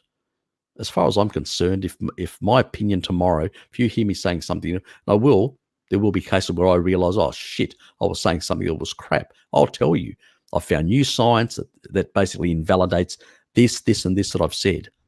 And that's what a scientist, a true empiricist does. New observational information that refutes something that is being held, and shows a better or a deeper understanding. That's what you probably should do. Bart said he didn't consider fasting before exceeding 72 hours as a real fast. Your thoughts? Similar? Where I've discussed this with Bart. Even though I use the terminology of intermittent fasting, it is time restricted feeding. Really, it's not pure fasting. Pure fasting is when it's 72 hours and over, and I do sometimes 80-hour fasts occasionally, once every 2 months. Most of the other time, I just do time restricted feeding to keep insulin low for most of the day. That's pretty much it. But and consume a bit of salt water, and that way to basically keep my electrolytes in balance and all that. Because with low insulin, you can end up dumping out too many minerals. So that's just another thing. Don't fear salt. We used to consume 10 times the amount before refrigeration, so not an issue. And potassium is not an issue. To have 2 glasses of milk and a big steak, and you'll probably get enough. And remember, you should be eating potassium to a level. Forget about the RDAs. They're stupid. They're ridiculous. I follow the veterinary approach to RDAs, and it's a completely different thing. So I go 1.5. There's some people say 1.8 for energetics, but I ignore that. I prefer at the less riskier level. High potassium isn't a good thing. Low is less of a problem. High, when it comes to sodium, far less of an issue. As long as it's not excessive. We're talking about like 10 to 15 grams is fine. In terms of salt, that will give you anywhere between 5 to 7.5. In terms of sodium, which basically the most people that live the longest in terms of studies have shown around the 5 to 6 live the longest. So why should you fear? And when you have about 10 or between 10 and 15, you're basically, I can tell you, you'll keep your electrolytes in check, even when your insulin is low, in that regard. And also you'll keep healthier kidneys, because your kidneys use 75% of their energy, their ATP, in order to basically recycle sodium. That's how important it is. Remember, when you go to the hospital, what do they put? A sodium drip. What are we? What is our water in our arteries? It's seawater. Where did we evolve? In the sea, where there was sodium and calcium. So now you get the drift, which are the most important. Basically, the only issue is that you have to have appropriate, so you don't dysregulate. Higher sodium also means lower cortisol, lower uric acid. So you can see how low sodium can give you gout, or can basically make you a bit more twitchy. Anyway, that's another point for another day conversation. But in terms of fasting, yes, it's 72. In terms of basically, intermittent and stuff like that, it's time restricted feeding, which is good. The Okinawans do it. They get longevity from it. The Greeks do it, especially the more religious ones. They live very long. They do time restricted feeding for a couple of days. They do fasting for a couple of days. They do stuff like that. So 200 days a year. So very good, very helpful. Whether you call it fasting or you call it time restricted feeding, I don't really give a shit. I don't really get too wound up about it like Bart, but that's me. It's unimportant as long as you do some of it, and you get some autophagy, because people are saying, autophagy you need to do, because initially people saying, well, 72 hours. Well, you actually get autophagy all the time, even when you're sleeping. You get, but just a low grade of autophagy. What you get with 72 hours is you rebuild your immune system. So if you have, let's say, cancer and you want to rebuild your immune system, that's a good strategy. So if you're in the early days of cancer, it's good to rebuild your immune system that's been weakened by the cancer to fucking fight the living daylights out of it. And you'll probably put yourself into remission. So, there are reasons for it, to basically renew major important systems that require more extensive work on them. You can't do two things at once. You sleep to fix, to clear out all that, garbage in your brain, all that protein buildup. But, if you don't get enough sleep because you're out of whack, because of EMFs, because of circadian mismatches, blue light exposure, not enough melatonin, you're not going to get deep sleep. And if you do that every day, one day after another, you're going to get more degradation in your body, So keep all that in mind. It's not rocket science, guys. Hello, Sarah.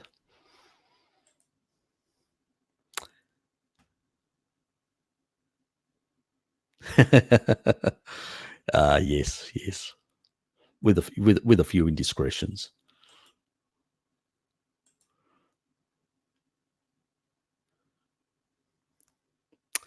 Look, I do some breathing exercises, and I recommend that people do breathing exercises. They're good. Also, there's it's not only sort of like the deep. There's a number of things you can do with the deep breathing exercises, like like through your nose, or as you want, and then breathe out, and that diaphragm sort of thing. You can get those yoga type, really good for de-stressing and stuff like that. You can also hold your breath into hypoxia, where that also can have beneficial effects. So there's a number of things that people can use, and they're useful. So excessive, like anything, probably not a good thing. I don't have any science either way, but I would say that there's some anecdotal evidence that it's not a good thing. So keep it within restraints. And anyway, why are we vulnerable to coronavirus, etc.? When slaughtering wild animals is part of our collective history. Well, let me put it this way. It's what I said earlier about the way the Chinese actually put in. See, in the wild, most animals, unless it's been killed, they pretty much are apart from each other. They pretty much defecate in a place and then move on. And literally that just, the worms and everything, all the sort of little microbes in there just turn it all over and sort it all out. But when you've basically got different animals stacked on top of each other, defecating on each other, transferring bacteria and viruses between each other, and allowing them to basically mutate and combine in new forms and stuff like that, that's when you get that problem. And it's really, just bad practices that happen in China that have happened historically. And it's been a source of a lot of the diseases through the Eurasian area because of those practices. I've mentioned it earlier. I won't mention it again. If you haven't seen that earlier part, you'll have to go back and see it.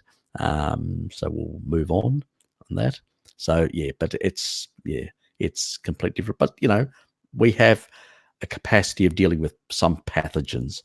But there's a difference between a pathogen like, certain types, like bacterial pathogens that, we've had we've got enough acidity, low acidity in our stomach because we've been eating a lot of animal foods and we're able to kill off those pathogens.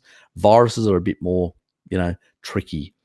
Now, we do have some capacity there, but, it's really complicated sort of stuff. It's like some of the stuff with LPS. People probably heard Gundry and dickheads like that talking about LPS,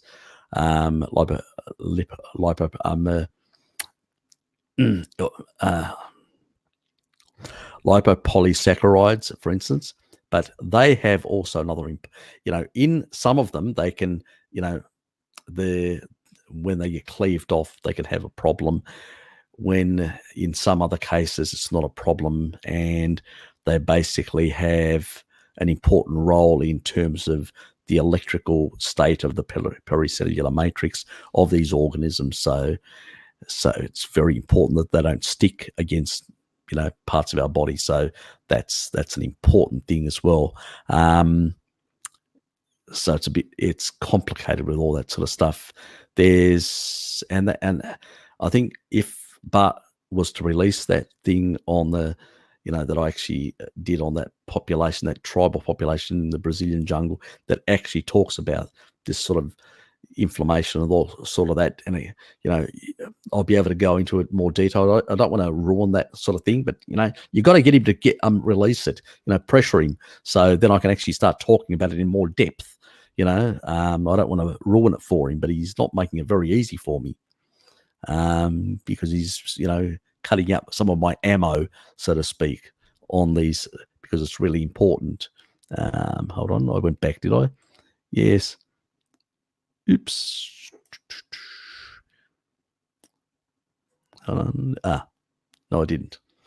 I'm trying out fasting combination with Carnivore to heal my Hashimoto's. Been mostly doing 72, but maybe I need to go longer. No, you don't. You don't. Nope.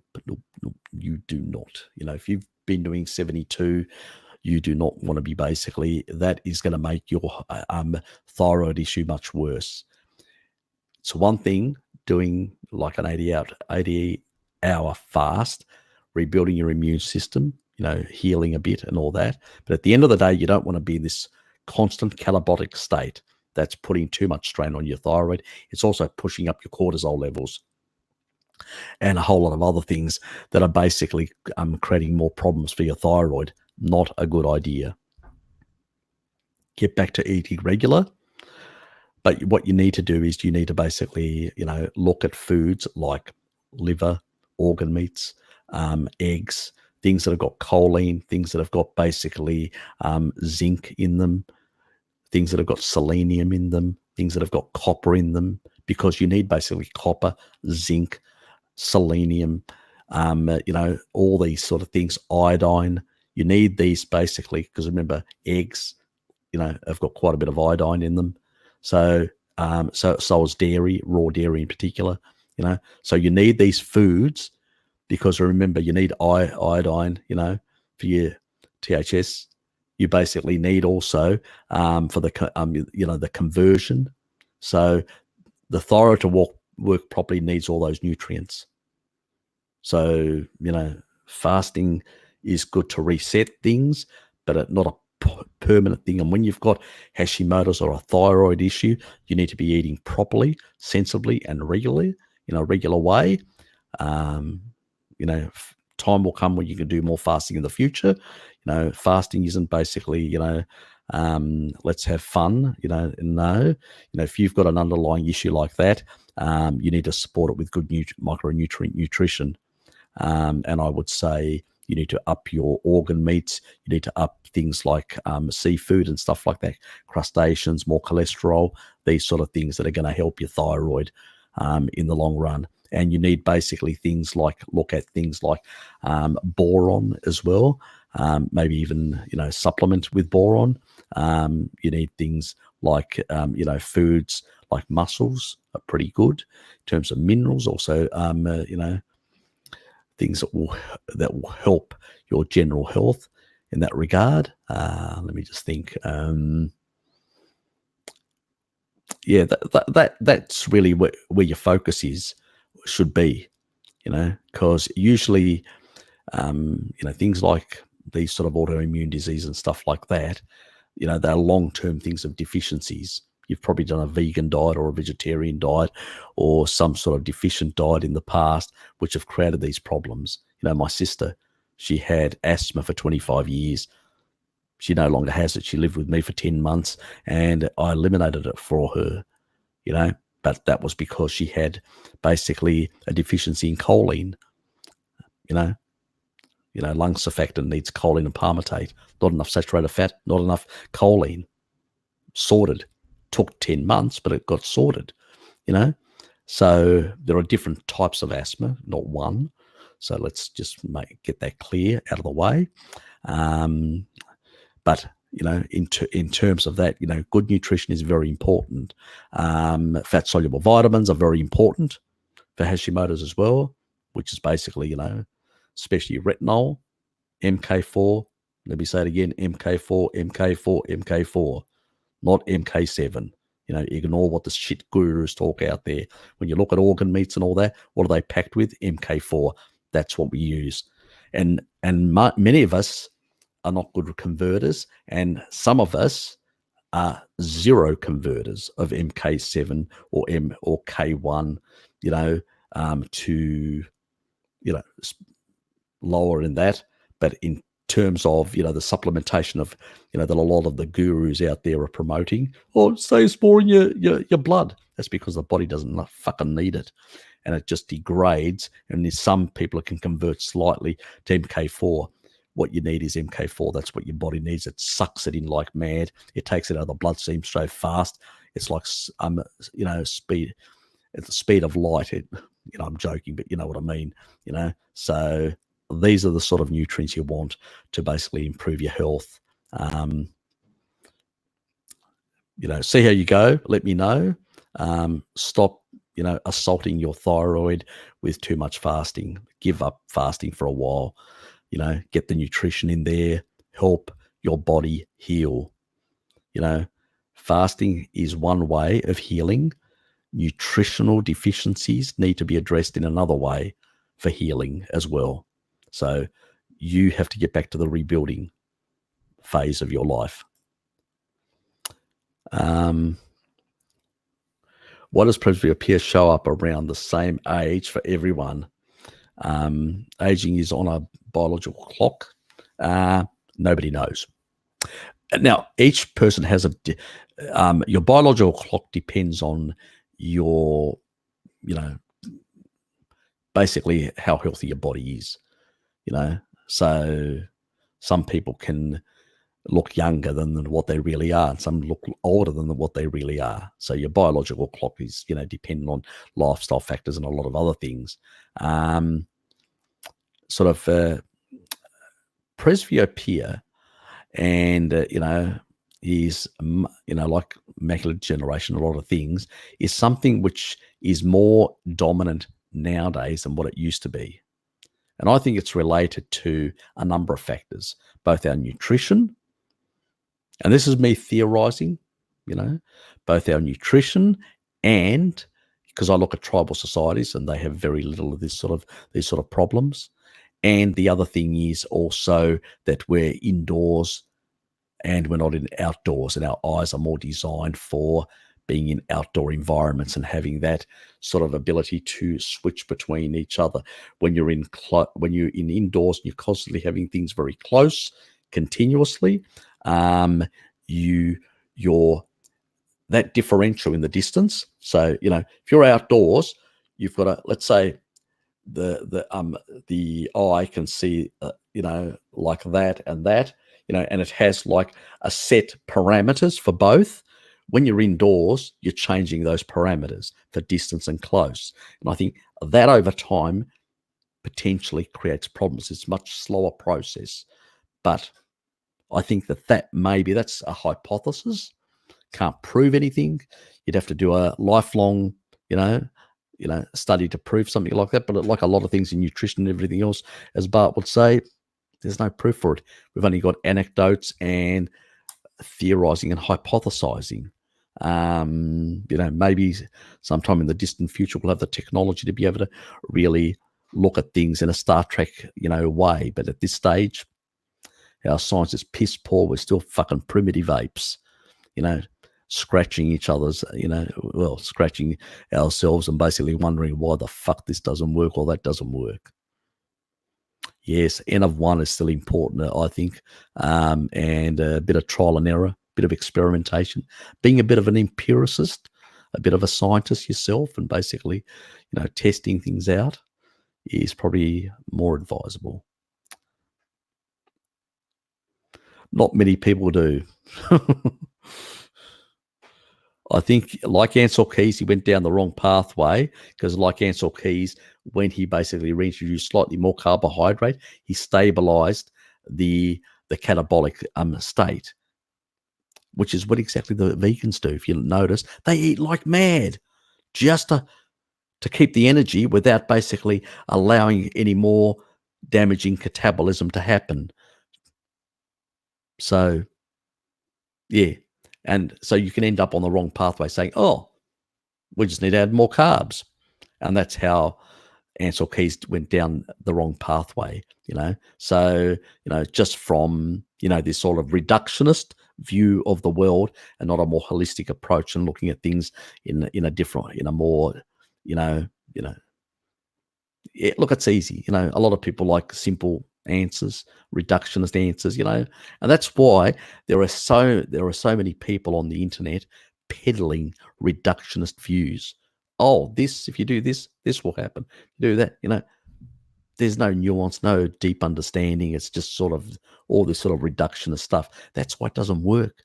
And that's why you try these things and you go, it doesn't fucking work for me. Yeah, obviously it doesn't, because it's reductionist nonsense. That's why. And that's the problem with a lot of the stuff that's on the web. 99% of it's just absolute shit, tripe. Should the elderly fast? My dad does. How best to stay robust when you're old? Move, and move, not excessively.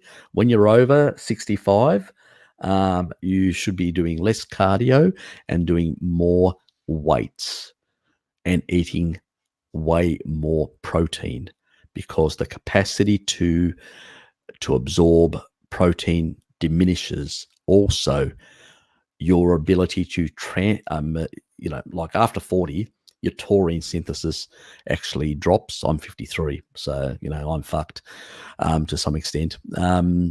So then after 65, it drops even more dramatic, and that's where you're more susceptible to sarcopenia and stuff like that. And on top of that, most old people sort of stop eating a lot of meat at the same time. It's wrong. So what you do is you get a pharmaceutical grade, of taurine. Okay. So as you can see, it doesn't have it here, but taurine is the most abundant amino acid found in the body. It's an amino transporter. The other thing that is very important is also that, it really helps with also hydration. So it's really important. The other thing is, there's a rat study. I was actually trying to find it for the previous, people have been asking me and said, "Oh, bloody hell," because I'd actually mentioned about it, and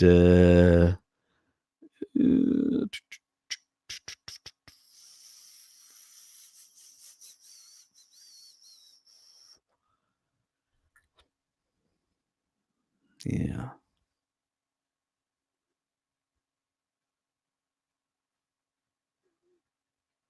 Nope.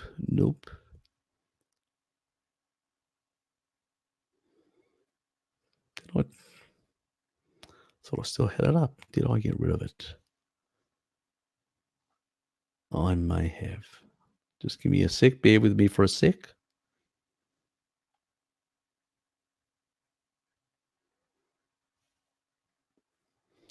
No, I got rid of it. No, doesn't matter. Basically, there was a rat study which actually showed that, like taurine, sort of, like ringing in the ears, they actually induced damage to the ears. And then after 6 months, they basically, I think it was 6 months, they basically gave them taurine supplement and all that. And it basically healed their ringing in the ears, tinnitus. And I did have a bit of, a couple of years back, and I've been using taurine because your biosynthesis actually drops as you age and dramatically after 65. And because it's an amino transporter, it's required, to help with that muscle protein synthesis as well. While leucine may play its role, you still need the amino transporter. And while your body can't synthesize enough of it, it's important you have it, basically. So if you're getting old and all that, you want to be strong and robust, more meat, more taurine, supplementation, and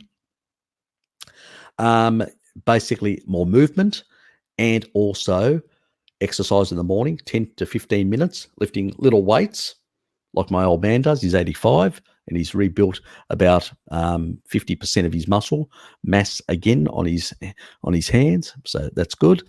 And so we've reversed the sort of the sarcopenia, the sort of those effects. and he's in much better nick. So you need more meat, and you need to do more weight lifting, resistance training. That is what will keep your body strong into old age. And there's a couple of weightlifters and stuff like that I've known and followed their history that were still competing in their 90s. So there's a lot of truth in basically in keeping and using it or losing it. The other thing is the myonuclei in the actual muscle cells. They will help you build that muscle back.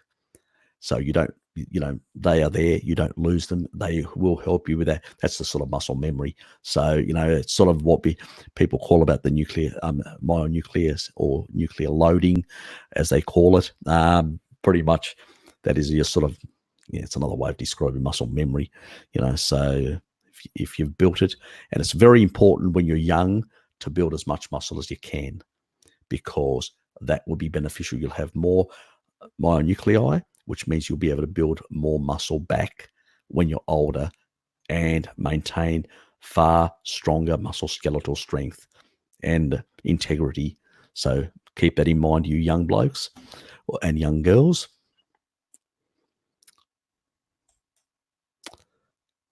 So I indulge in a big tub of ice cream. So do I. I usually on Saturdays as well. It's one of my treats. I know, bad thing. But make sure if it's ice cream, no seed oils. You don't want that crap. 4 to 6 years to clear out. You don't want that crap damaging your mitochondria. You don't want that damaging your skin and aging your skin and doing all sorts of other things. So you don't want that crap. Make sure it doesn't have any seed oils at all. It's just dairy product. A bit of sugar, yeah, fine. It's only one day. And I usually get one that's got low sugar anyway. So it's dairy product and low sugar. So it's pretty much a non-issue. It's still an animal product if you think the dairy. So, and I've consumed plenty of it anyway. So it's probably not the best quality, but, it's not a deal breaker for me anyway. You still got to enjoy a bit. So you woke in the middle of the night with horrendous stomach aches. Oh, okay. Explosive diarrhea. Guess my body says no. Well, I guess it does. Maybe you've got, some leaky gut, some other issues. Remember, there can be like this FXR receptor and, bile and bile diarrhea as well can be an issue. So, that can be an issue in that self. So you may have to support the liver, and remember the sort of things, lipoic acid, basically milk thistle, choline, and if you can't be bothered consuming a lot of eggs, and when I can't, sometimes I've had enough of eggs, and I have, as you can see, I just buy this brand because it's a pharmaceutical grade. So this is basically, it's in Tasmanian, from where I live, Tasmania, Australia, and it's a pharmaceutical grade, 100%. There's nothing else. It tastes foul, absolutely foul, because it's pharmaceutical grade. There's no other shit in it, no sugar, no nothing. It's just pure whatever it is, 100% choline, 100% taurine, 100% L-citrulline for nitric oxide synthesis. Now this and this also, you shouldn't be consuming a lot, especially if you're on blood pressure meds. You should basically introduce it very slowly, because basically it does lower your blood pressure as well. And so, you got to be very careful with that sort of stuff. Look, maybe, if you've got a bit of leaky gut, you could be reacting. There could be, it's difficult. I always say, work out what your stomach pH is, really important. And sometimes I say, if you basically acidify your stomach sufficiently, like, get betaine, get these sort of things, get the enzymes and all that, and sort of support the gut functioning of digesting stuff and all that, and you do that for a couple of months, and you fix those underlying functions, proper functioning of your stomach, gut, 90% of your issues probably will go away, because most health issues start in the stomach and gut. So you fix those, you eliminate most of the problems. I never had any of these transitional issues because I always had plenty of meat in my diet. I just ate seed oils because I got brainwashed at some period, and that's what damaged me. But everything else, I had pretty much like dairy, meat, all these products, and I never had any problems, and I still don't have any problems. All I did is over time progressively eliminate more of the plants. So that's why I never had a problem. I've had tests. I even had one issue, and that was due to some infection. But even when the doctors did an endoscopy both ways and basically said your stomach's fine, your colon's fine. He said it's probably in your fucking head. That's what he said, and he said it's all psychological. And I walked out of there and I said, thanks. So I knew it was fine, but that's because I've pretty much had a lot of animal foods in my diet, and good quality ones. It was just the seed oils because I got brainwashed, and that's what caused my heart issue. And since I got rid of that and back to eating more animals than that, I've had, in the last decade, when I did my scan last time, did about, it was about what was it, 2.5 months ago, or 3. And then I saw my cardiologist, and I nearly fist fighted with him over statins. But anyway, that's a different issue altogether. Fucking wanker. But anyway, I've had some regression, and so the other arteries that were blocked are becoming less blocked, unblocked, clearing up, and also the ones that were the bypass that was put in, clear. Normal blood perfusion, no issues whatsoever. So, you get the shit out of your diet. A few indiscretions here and there are not going to kill you, But, in your case, I would say you got to fix the stomach. You really got to fix your stomach, check to see whether you've got any H. pylori, because H. pylori can inhibit the production of acid. It's a real pain in the butt, and also causes pain in the stomach. So you could have a H. pylori. Get yourself an endoscopy, find out whether you've got H. pylori, because there are a specific course of antibiotics that can fix that. Once you get the antibiotics, then you've literally fucked up I hope you've still got your appendix, because that's where you store your backup drive of software. That's, like the cecum, that's our appendix that the apes have. Well, that's where your backup drive for all your microbiome is. So, you need that. But what you need to do is keep acidity strong in the stomach after that, because acidity will mean your small intestine will remain clear of potential SIBO issues. If you've got a stomach problem, you end up with a SIBO problem. Just one compounds the other, because you need enough acidity, and then that will come in, will get diluted slowly with the digestive enzymes, and the bile, and then that will flush out the remainder of that bacteria that usually some will grow in the small intestine, but it will flush it out and it will clear it out, because the majority should only be in the colon, So, as I said, we fuck up our stomachs, we fuck up our health, everything else doesn't work properly. So, and that's what happens when you're on an alkaline diet, and that's another thing, alkaline. High alkaline, like waters and stuff like that, are the worst things for your mitochondria. Extremely high in deuterium. Coconut milk, extremely high in deuterium. Do not drink that shit. That's another thing, a bit of a side issue.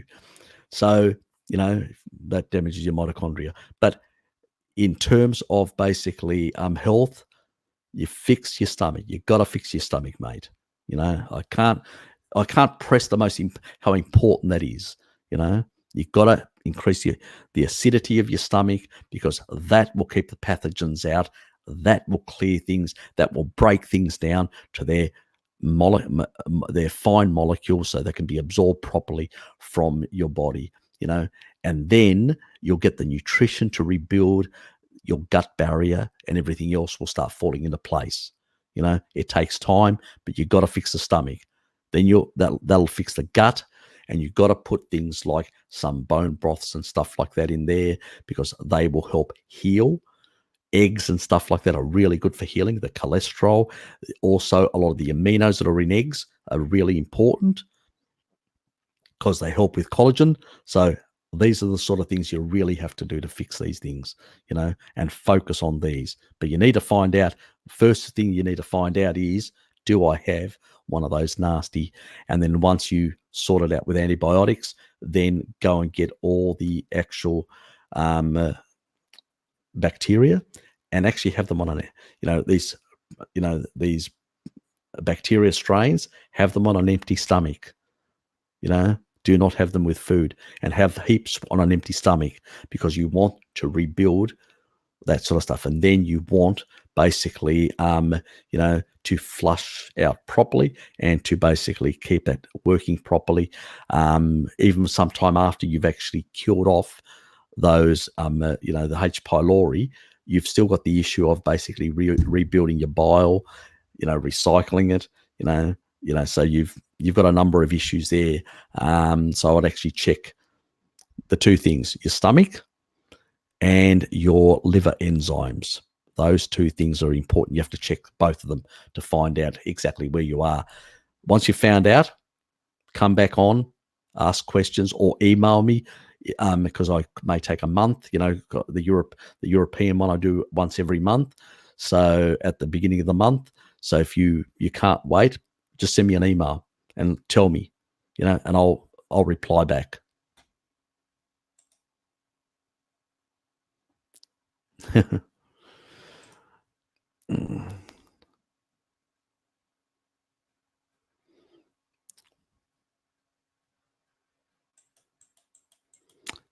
You live in a beautiful country. I've seen some images. One day I'll have to come and visit. Scallops, lobster, crabs and venison, good. Yep. I sort of do. My diet is what I've dubbed a Greek style Mediterranean carnivore diet, or just a Mediterranean carnivore diet. So you jettison out of that diet, and I'm talking a real Greek Mediterranean diet, not the Ansel Keys form or any of that, the real one with organ meats and stuff like that and all that, nose to tail, kukuretsi, if people don't know, which is basically, I'll actually will show you what it is.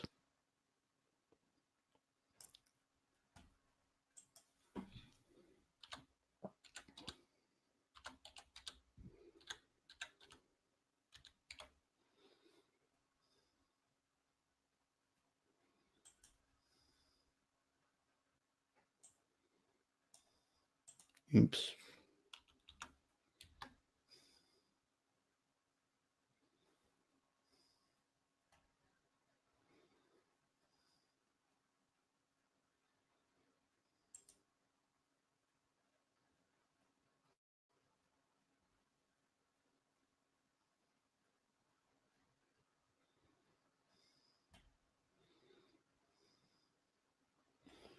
Let me just share that.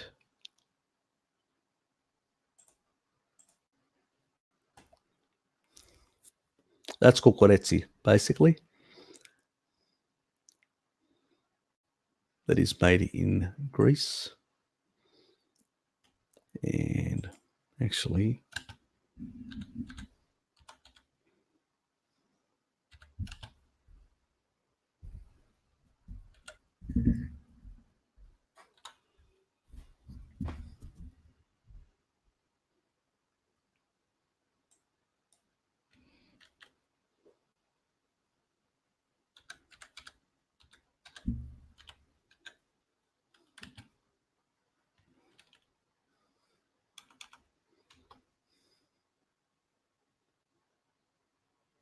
trying to remember what he was called. I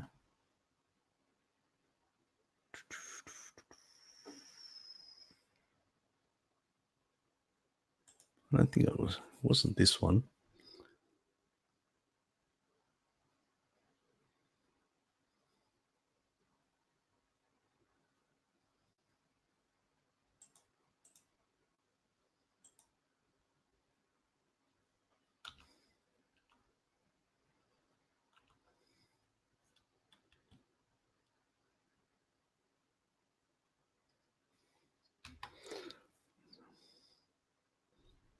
That's right, philosophy. Couldn't bloody remember what the site was called. I actually subbed to that. I should go check.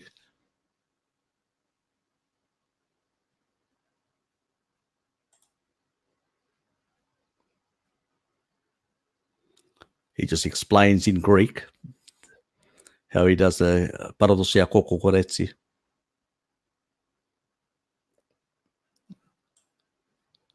And if you take a look, these are all the organs, whole lot of mixed organs, and then you basically, the intestine, you wash it out. You put all the actual organs in there in mixed. You've got all the different organs, and then you wrap it with the intestine, and then you basically put it over you grill it, or over coal. So that's pretty much, nose to tail, and that goes right back to antiquity. So pretty much, those are sort of the traditions that I grew up with, and not only that, the land animals, but also basically fish, crustaceans, snails. Like the French, we consume snails as well. It's not only the French, so do Greeks, so do Italians. Not all Italians, but a lot of Italians, especially in the north. So we have all these animal type foods. Some of the islanders also use like some of the the animals that live in. Let me just turn that off.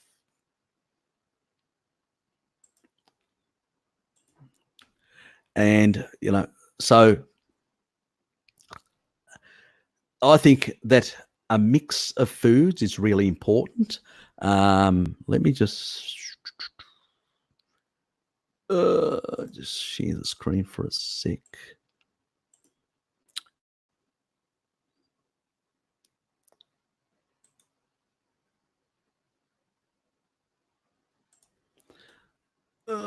That's my snips, but we'll look at that some other time.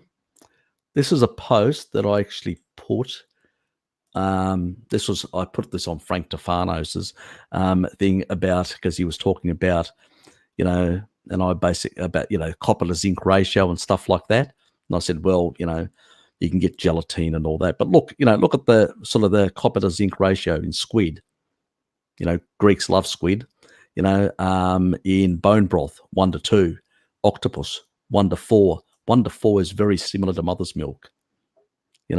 So in that regard, crabs 1:6, very close. In that regard, gelatin has far more copper to basically. So if you want as a supplement to sort of balance things out a bit, that's an option if you don't like liver. So there are techniques, and I will do a bit of a video sort of explaining some of this stuff and all that. Anyway, I'll get rid of that. Stop that. So my approach is based on that tradition, and most Europeans, see a lot of Northern Europeans and Central Europeans and all that, they industrialized much earlier than Greece, and they lost a lot of this because a lot of these Europeans used to do this as well. More organ meats and stuff like that, but they lost it much earlier, that tradition. And so the the knowledge coming down the family from grandparents to parents and all that sort of got circumvented, lost there. And it's starting to be lost now in other parts of the world as well. It's still, to some extent, still in Greece, still held quite, especially in the villages and small towns. They still do nose to tail. They still eat all these mixed types. And what you get is there is not one species on the planet, like there's not one vegan multi-generational society. There's not one multi-generational steak-only eating society, you know? So basically, choline is an example. Not enough. If you've basically got the 2 SNPs that I've got that basically don't allow you to either endogenously synthesize, only 6% up north and 12% down south in Europe. So Han Chinese, 76%. They're an exception to the rule. That is why studies out of China on homocysteine and carbohydrates are completely irrelevant for the majority of the population around the world. They are a special case where something happened at the time where certain animal foods were really restricted for a prolonged period of time, and those starvation conditions actually induced this requirement because choline is so important for the brain. Acetylcholine, you know, neurotransmitters and everything else. That is why that adaptation, that genetic adaptation actually had to happen.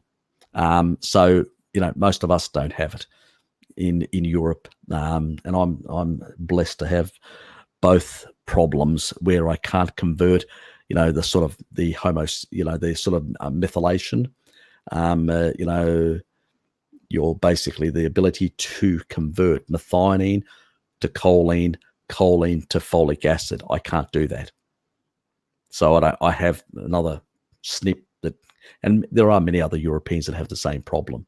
So there are 2 methylation pathways for homocysteine and to lower that sort of inflammation. And homocysteine is just a product of, you know, just normal biological living. But you know, the ability, if you don't have the right nutrients, to reduce it, you know, not enough folic acid, not enough B12, not enough B6, you know, these sort of things, or choline for the other pathway. There's 2 pathways, you know, methods. You know, you really have to get in the diet, and that is why I say, and that's why it's the same thing with iron to be bound.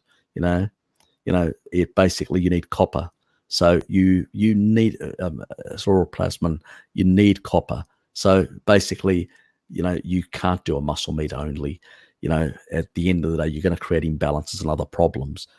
That's why I promote a more richer and more diverse and actually more interesting way of eating, you know, where it includes dairy, if you can handle it, eggs, if you can handle them, organ meats, crustaceans, mollusks, which is basically, you know, mussels and basically your oysters and things like that.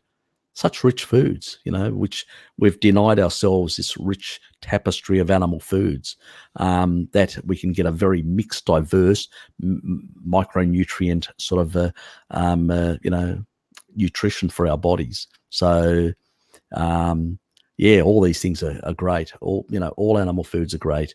Don't deny yourself. You know, ignore the Sean Bakers of the world and all that. They'll go by the wayside in future because they're not doing a species appropriate diet. They are doing a very narrow look. As an intro for people, it's a good intro, but as a long-term health way of living and all that, nah, I don't think so. And the other thing is, you know, constant eating of meat, nah. You have to have this pulsatile effect. Fasting, feasting, fasting, feasting, fasting, feasting. The body needs to basically autophagy clear out. Like you sleep to clear out, the rest of the body needs the same clear out. We need to repair the body. We need to basically give it a bit of a rest. You know, this constant eating is not healthy. It's too anabolic, you know.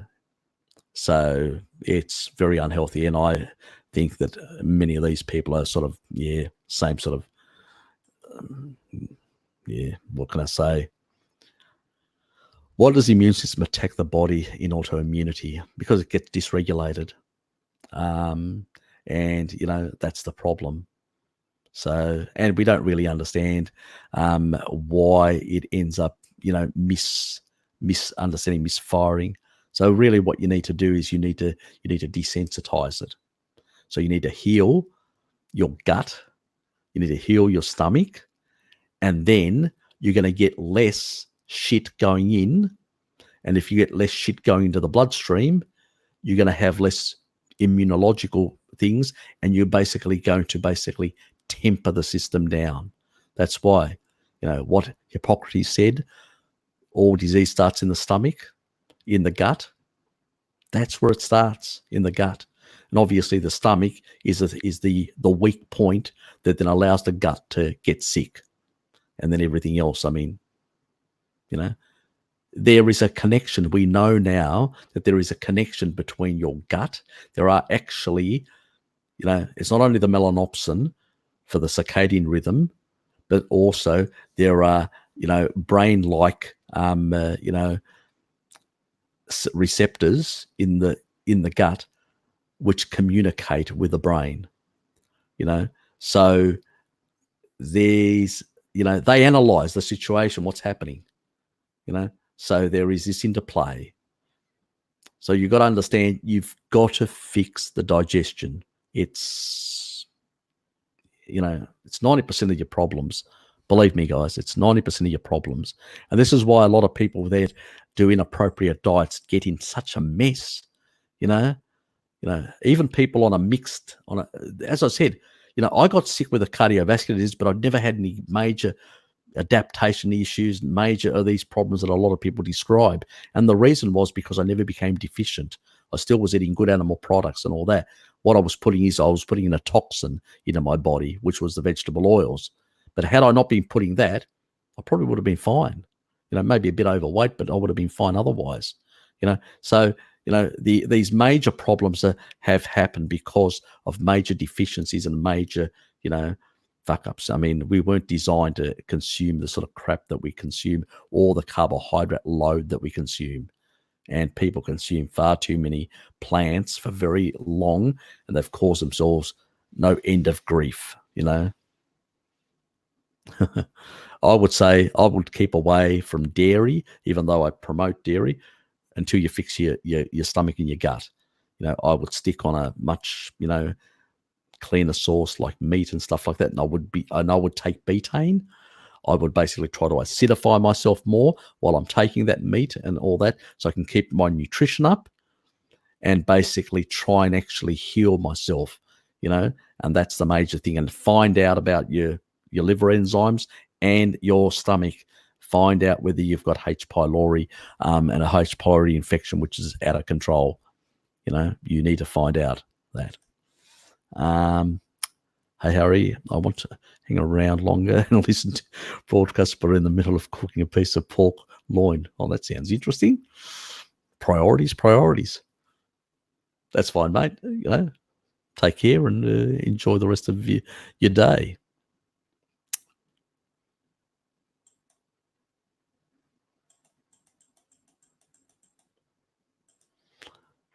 Okay. Bloody hell, what's the time? Good. Later than I thought. It's planning for 2 hours. I will just quickly go through these. Any thoughts on Professor Tim? You mean Tim Noakes' recent video? Very old research found. Found a link between high triglycerides and CBD. Look, it's a lot of reductionism. Look, I like Tim. Don't get me wrong, but I think it's a lot of reduction. If you do high exercise training and stuff like that, you will export a lot of VLDL, a lot of triglycerides. If you're fasting, you'll export a lot of triglycerides. No, there's no thing. Probably what he meant, I think what he meant is that when you've basically got when the ratio between the sort of your HDL to triglycerides, that's what he would have meant. And there is if you're on a keto diet, if you're on, your triglycerides tend to be much lower. Even when you're fasting, they tend to be, and your HDL is much higher. So that ratio is much in a more, in a better band. And I think that's what he was saying from, because I've heard him say that in the past, and a lot of low carb doctors have been saying that for ages. So, yes, that there is, because it is a telltale sign of insulin resistance. But there's a difference between, when you've got, low sugar and basically, like high triglycerides from fasting or exercising. That's a bit different, because that's when you're basically telling your body to free a lot of fat off your body and sort of release, especially when you're losing weight, you will release more triglycerides into your bloodstream. So, and I don't think he meant that. He definitely wouldn't have meant that, because I haven't heard anybody say that. So I think, yeah, it's in the context of, eating, as an example, sort of, the standard diet and high triglycerides, and basically piss poor HDL, but it's a bit more complex. Anyway, I'm going to make a video on the ApoE, and that will go right back to Homo erectus, right through, and how this changed, and the receptors and all that, the LDL receptors, and how that all plays around. And that will demystify a lot of things for the hyper-responders and everything else, because it's a new hypothesis that I've come up with, and it will really just radically change the thinking of that. And it will explain away a lot of the actual nonsense that we've heard around the, LDL and many other things, and the lipids. It needs to be explained better, and nobody's done it. So I might as well fucking do it. Bart seems to eat very small amounts of meat, size of the palm, not including fingers. Does he? I thought he ate a bit more meat than that. Or did he consider that just a serving? Look, honestly, I don't know. That seems, because he doesn't actually, every time I've spoken to him and we've discussed, things like meat and things like that, and I've actually shown studies where people have been consuming up to 4 grams per kilo body weight, very high levels of protein, and it's not an issue. So that would surprise me, because he was in complete agreement with me on that issue.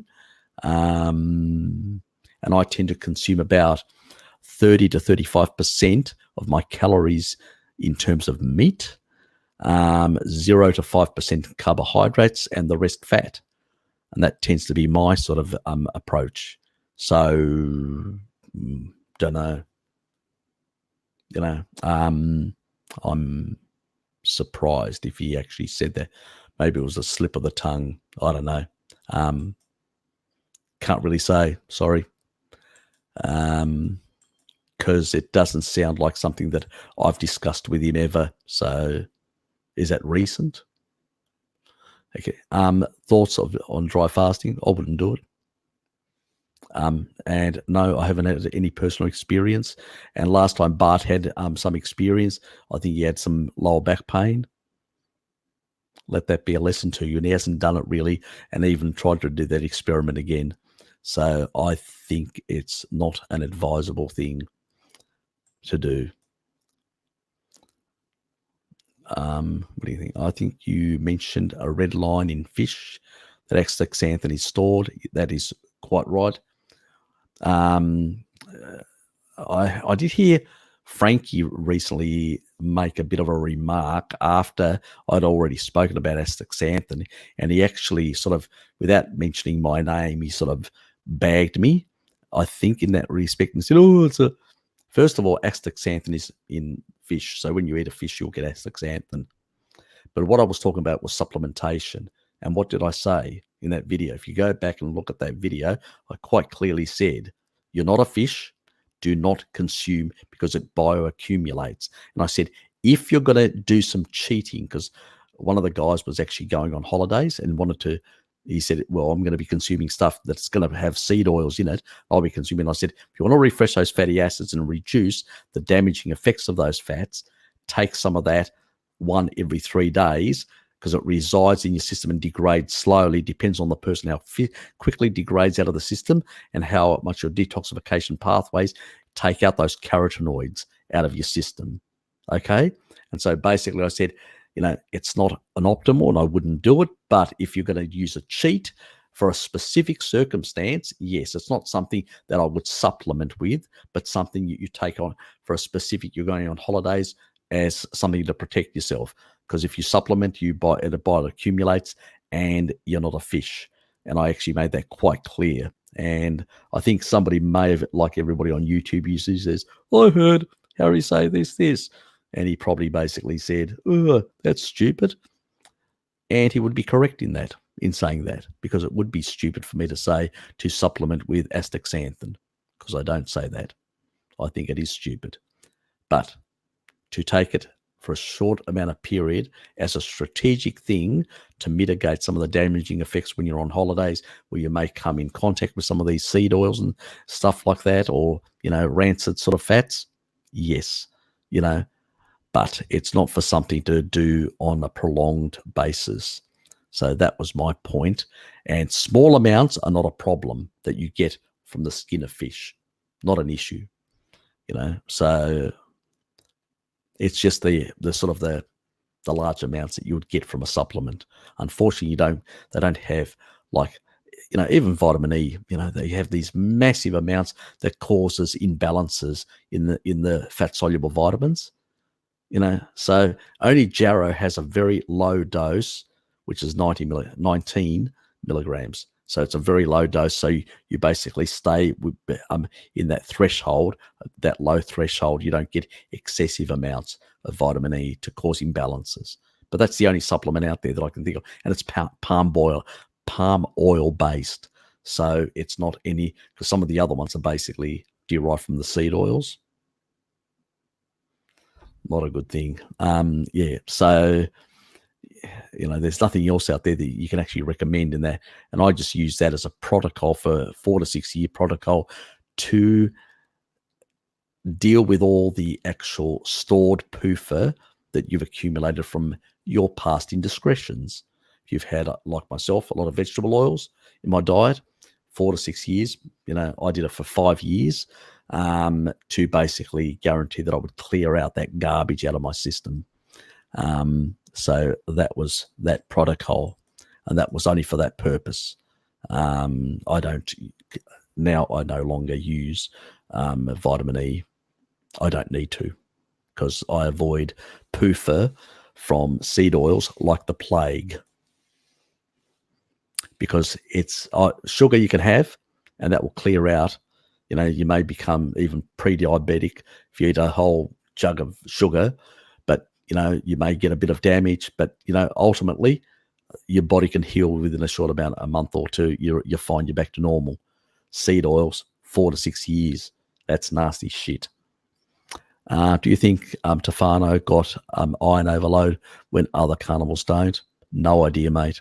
Absolutely no idea. Does he have a genetic reason for it? Maybe. I don't know his genetics. I haven't seen his blood works, and basically I haven't seen any evidence from him, because he says mixed messages. I've heard some stuff where he says, "Oh, it's this," but then he can't actually show any proof of, and he says, "Oh, he's come up with some other excuse," and I got no idea. And then he says it's EMFs and all sorts of things, and then he puts himself into a Faraday cage. I mean, I don't know what to make of it, honestly. It doesn't sound as plausible. But then again, maybe, I don't know. Has he been taking certain supplements that he shouldn't be? Has he been taking, vitamin C also, with iron, so you remember he was doing all those big vitamin C intakes. Could he have dysregulated, his iron metabolism? Fucked if I know, no idea. The strange things that people do to themselves, or the strange experiments. I'm not completely convinced he had. Neither am I. It all sounds very weird, to say the least. Most of the rest of us seem to be normal. The Shawns, myself, Bart, everyone else. So, and I sometimes sit and will eat shitloads of steaks in one session. So, look, I don't know. I don't want to make any more comments.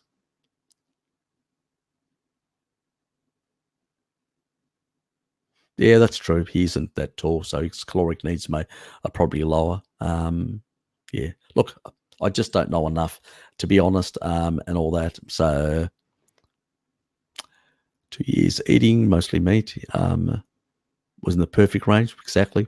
Yeah, you know, and that's the thing, and I usually say to people, if you're, unless you've got hemochromatosis or something like that, a specific problem, then you have to be a bit more careful with the sort of the copper side of things, where you may need some organ meats, a bit of copper in there, just for better regulation of that sort of stuff. But if you don't, the body's quite robust. He may claim, but I can claim that I went to the moon. I didn't. So yeah, he didn't provide enough evidence. Basically, he made some claims, but he hasn't provided enough evidence. And until he actually provides enough evidence, people question that, and rightfully so, that they question that. So isn't that awful when you overshoot? I just overshot.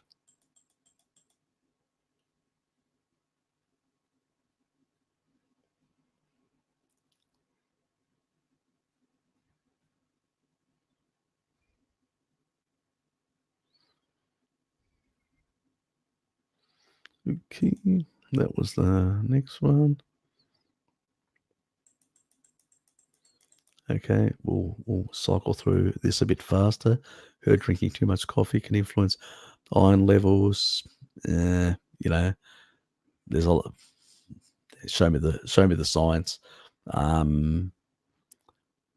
There's a bit of anecdotes there, but no real strong science. Thanks, mate.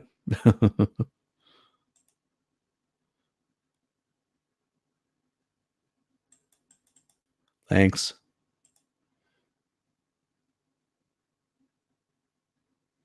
Good. Yes, it's good to those three are very important. Retinol, which you'll get from animal fats, vitamin D, MK4, really, really important. Very important for your body in all sorts of areas. She's in Canada, I think. Jack Cruz is a big on early and late sun being great for the mitochondria rather than vitamin D.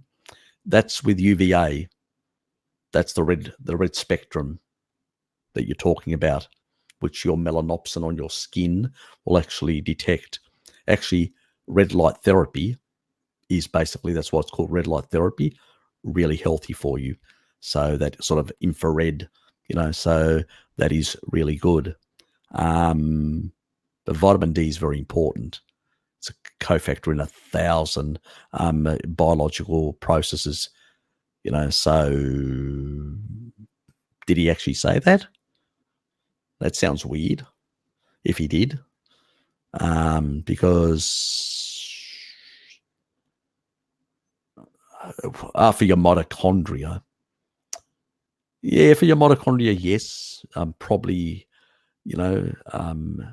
red light is probably slightly more important, but only slightly, but for your general well-being, health in that regard, because remember, metabolic water from fat is also just as important.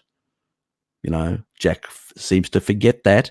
He always has this reductionist approach, which pisses me off sometimes, because basically when you're up in the Arctic, what do you use?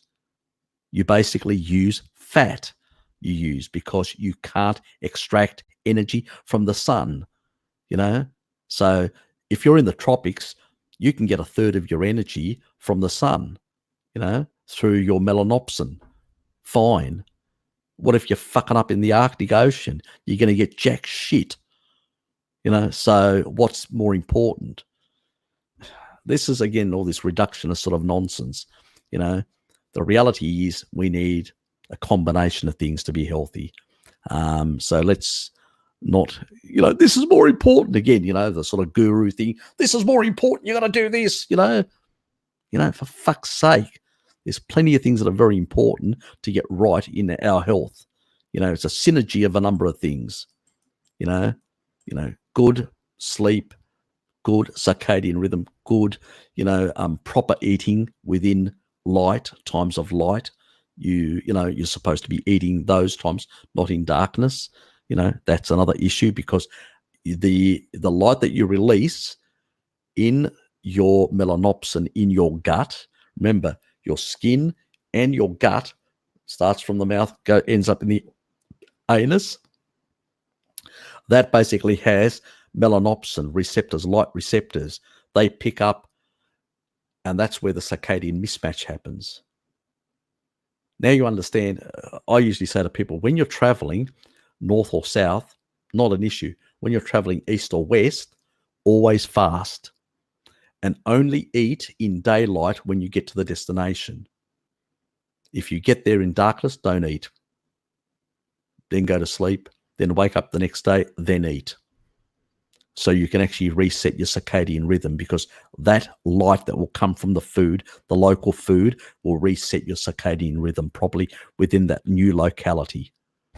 Anyway, I've gone a bit on a tangent. Sometimes Jack gives me the shits because he uses some of this reductionist stuff. His science isn't wrong, because I agree with it as well, but it's just his approach.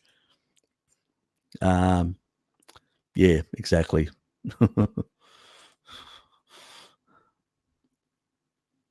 Yeah. So you're in Tassie as well? Yeah, pretty much. Yep, it's good stuff. You should. Us, it's good for any age, but in particular for us that are a bit old in the tooth, over 40, so to say. I wouldn't go excessive, like anything. It's a band. I mean, I wouldn't get. Look, if you're going to be using, there are specific salts that come from like salt beds. That's what I use. I use one that comes from a Western Australian salt bed, and so it's ancient salt that doesn't have any microplastics in them. One thing, so the estrogenic effect, or the xenoestrogens. So that. But the main thing is also it has a bit of iodine, because of the minerals at the base of there, and the radiating sort of, so it has a bit of iodine. So it's actually a good source without having too much, because you're eating eggs, very good source, organ meats and stuff like that, and a number of seafood are very good sources of iodine. And that's where you should be trying to get your food. I mean, your iodine sources. You don't want too much, you don't want too little. Too much is also a problem. Hyperthyroidism. So, you got to be careful with that sort of stuff. They got their sweet spot. The same thing with selenium. Very high dose of selenium are toxic. So you want to stay below the 500. So micrograms. The sort of that little M, as in micro, not milligrams, but micrograms. So below that, and like up to 250 to 350 has been shown to be very good as anti-cancer properties. They actually did studies in, I remember reading some studies back in 2006 when I was flying out to Thailand. And I remember reading a study that basically stated that 250 micrograms had been a previous year study in America with 200 micrograms, and then there was 250 in Poland, and it showed reductions in cancer. So yeah, it's has some good anti-cancer properties, but also very important with zinc for that T3 to T4 to T3 conversion. So, so you still need it. And eggs and organ meats are a very good source of selenium as well, zinc as well, copper as well, iodine. So, you should be prioritizing eggs, and you should be prioritizing some liver in your diet, yeah, don't, ignore the supplements, get real food, mate. You need to give your body real food. If you love your body, feed it real food. Yep.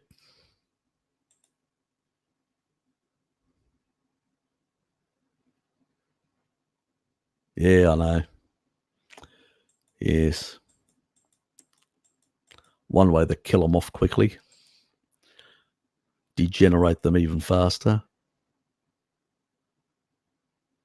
Maximum 5 grams a day. What was this? If it's in terms of, was that taurine? You don't want to go too high. Stick to around. I usually say to people, unless you're a real big bloke like Sean Baker, stick to about 3 to 4.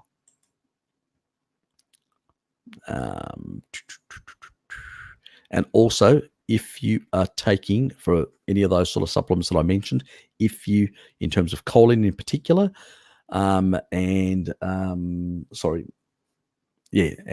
also,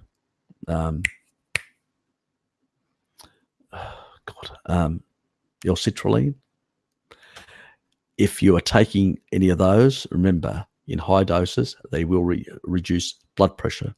So if you want to sort of deal with fatty liver, you need 2, at a minimum 2. Don't go over 5. You'll get, some diarrhea, some, some people, it depends on the person. But yeah, stick to about, I would say stick to about 2 or 3 in a day. And that's what I would stick to. And it's, it plays an important role in the transport of fat out of the liver. So choline is basically, so fundamentally, I'm doing a video, but I'll just tell you, fatty liver is a choline deficiency. That's all it is. Absolutely nothing to do with any of the other macros. Irrelevant. If you can export fat, you may basically engage in the Randle cycle and get fat, but you're not going to get fatty liver. Fatty liver is a choline deficiency. Finished. That's why vegetards still get fatty liver and stuff like that. They get all this shit happening to them. Why? Because they don't get enough choline, plus they get degenerative issues, acetylcholine, So, yeah. So basically, and that's my theory, and I'll stick to it. Anybody can come up with a better one. Most of the science supports my theory or my hypotheses. So, yeah, I'll stick to it. I've been eating meat, fat, and I have gallstones. Any thoughts? Yeah, I've had gallstones as well. I've reduced them over time as well. I think I've got a bit of sludge still left over. It's a bit of a bastard, but shit happens. But I did go through a period of constipation and diarrhea, and that was the period when I went in that endoscopy test as well. So yes, it's the old story. Use it or lose it. If you eat too many plants, you end up, with these problems. Kidney stones. I had 3 kidney stones, because I went paleo as well. I had to get rid of enough calcium, which is dairy. So basically, with all that oxalate unbound, made a mess of my kidneys. Yeah, we do certain stupid things. Took me a while to transition to a species-appropriate diet away from all that nonsense. Yeah, it's, like a lot of things, you sort of have to work at it, get some support. So make sure You don't because you still have about, what is it, 70% odd. I think it's 70%. Don't quote me because I can't remember exactly. Whatever. Have H. pylori or small amounts. So, if your liver's not working properly and your stomach's not working properly, it will build up, it will grow little shit. And you really need to acidify your stomach. So you may have to check to see whether you've got that issue as well. If you're not getting any stomach issues or pain or anything like that, you probably don't, or it may be just kept under control, sufficient acidity. You need to sort of build up a bit that. You also need to sort of massage. Go and check Dr. Berg's. He's actually got some videos where he actually shows sort of massages under the actual, and I've used those, under your rib cage, where you actually can reduce the tension and pain of your gallbladder and work on that. Because I actually did that for quite some time while I was taking, like biosalts, enzymes and stuff like that, and trying to get all that to work properly and clear out milk thistle, choline, and things like that. So do all that sort of stuff and do those exercises as well to loosen those stones so they start coming out. You could go a bit more radical. I did one. It wasn't, some did come out. Some stones did come out, but it was a bit uncomfortable. Do it on the weekends. If you're going to do a flush. But if you're going to do a flush, make sure you buy bile salts, because you will lose that bile. You won't recycle it back, and then you can exacerbate the problem. So you basically need to put back that bile so it can be recycled. So so you need to go and buy bile salts before you do a flush. And how successful flushes are, at the end of the day, it's like use it or lose it. You got to use it, so you got to start increasing the amount of foods so you can actually, and then massage that area so it loosens up. You may get in that transition period, a bit of constipation, a bit of diarrhea, and a bit of looseness and issues like that. The things we have to suffer. But it can be painful sometimes when it comes out. My father had gallstones that literally ripped right through him and gave him pancreatitis. So yes, it can be quite nasty. So I don't envy you. I think I missed the bullet on that one. But, there's no guarantees with these things. But do go and check Dr. Berg's his chiropractic type massage under the actual your rib cage and all that. And a lot of he actually talks about, forget about his vegetable shit, but he actually talks about he's coming across a bit. Recently, he's been recommending carnivore to people who can't manage fiber. He's starting to get the message. But anyway, it's slow. He's invested too much in the other nonsense, because he's monetized. I've got a day job, so I don't give a shit. I'll say whatever I feel like. I don't know anybody. I'm not selling anything. So, in that regard, yeah, but, that will help.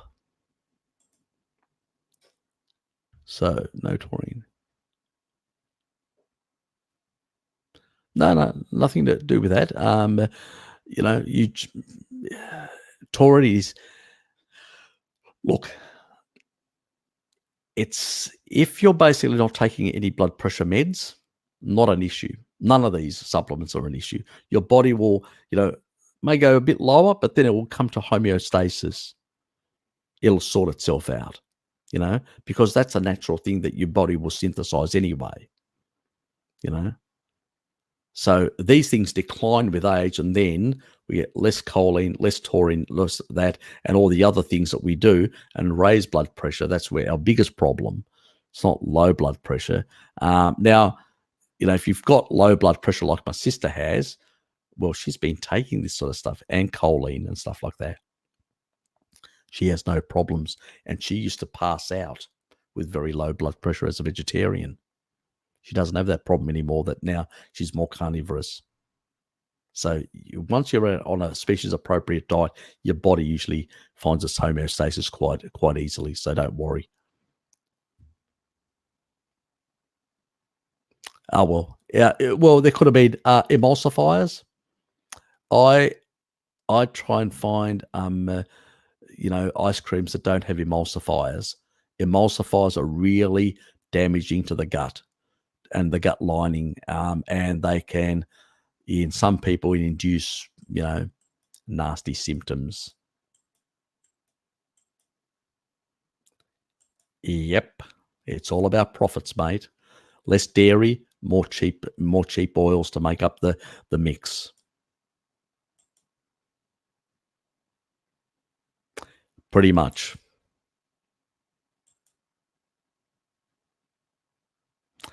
Didn't go. Actually, it got shelved. My sister basically pulled the pin on it. That was really annoying. Here I was. That was the last. Yeah.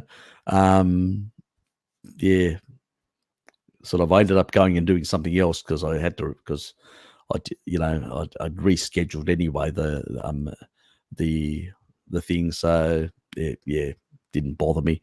So I went and did something else with a mate of mine. But no, I didn't end up doing anything because it was his last weekend. My younger sister's husband, he's flown back to Greece, and as a consequence, they wanted to have a bit of a romantic weekend. So she pulled the pin on me and said, "No, you're not going fishing." And I go, "Okay."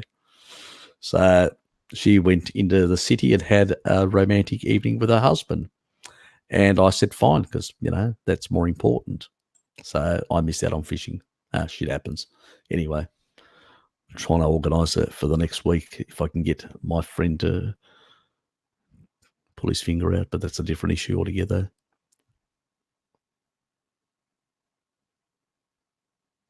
Don't know enough about it, honestly. I actually even have not even heard of it.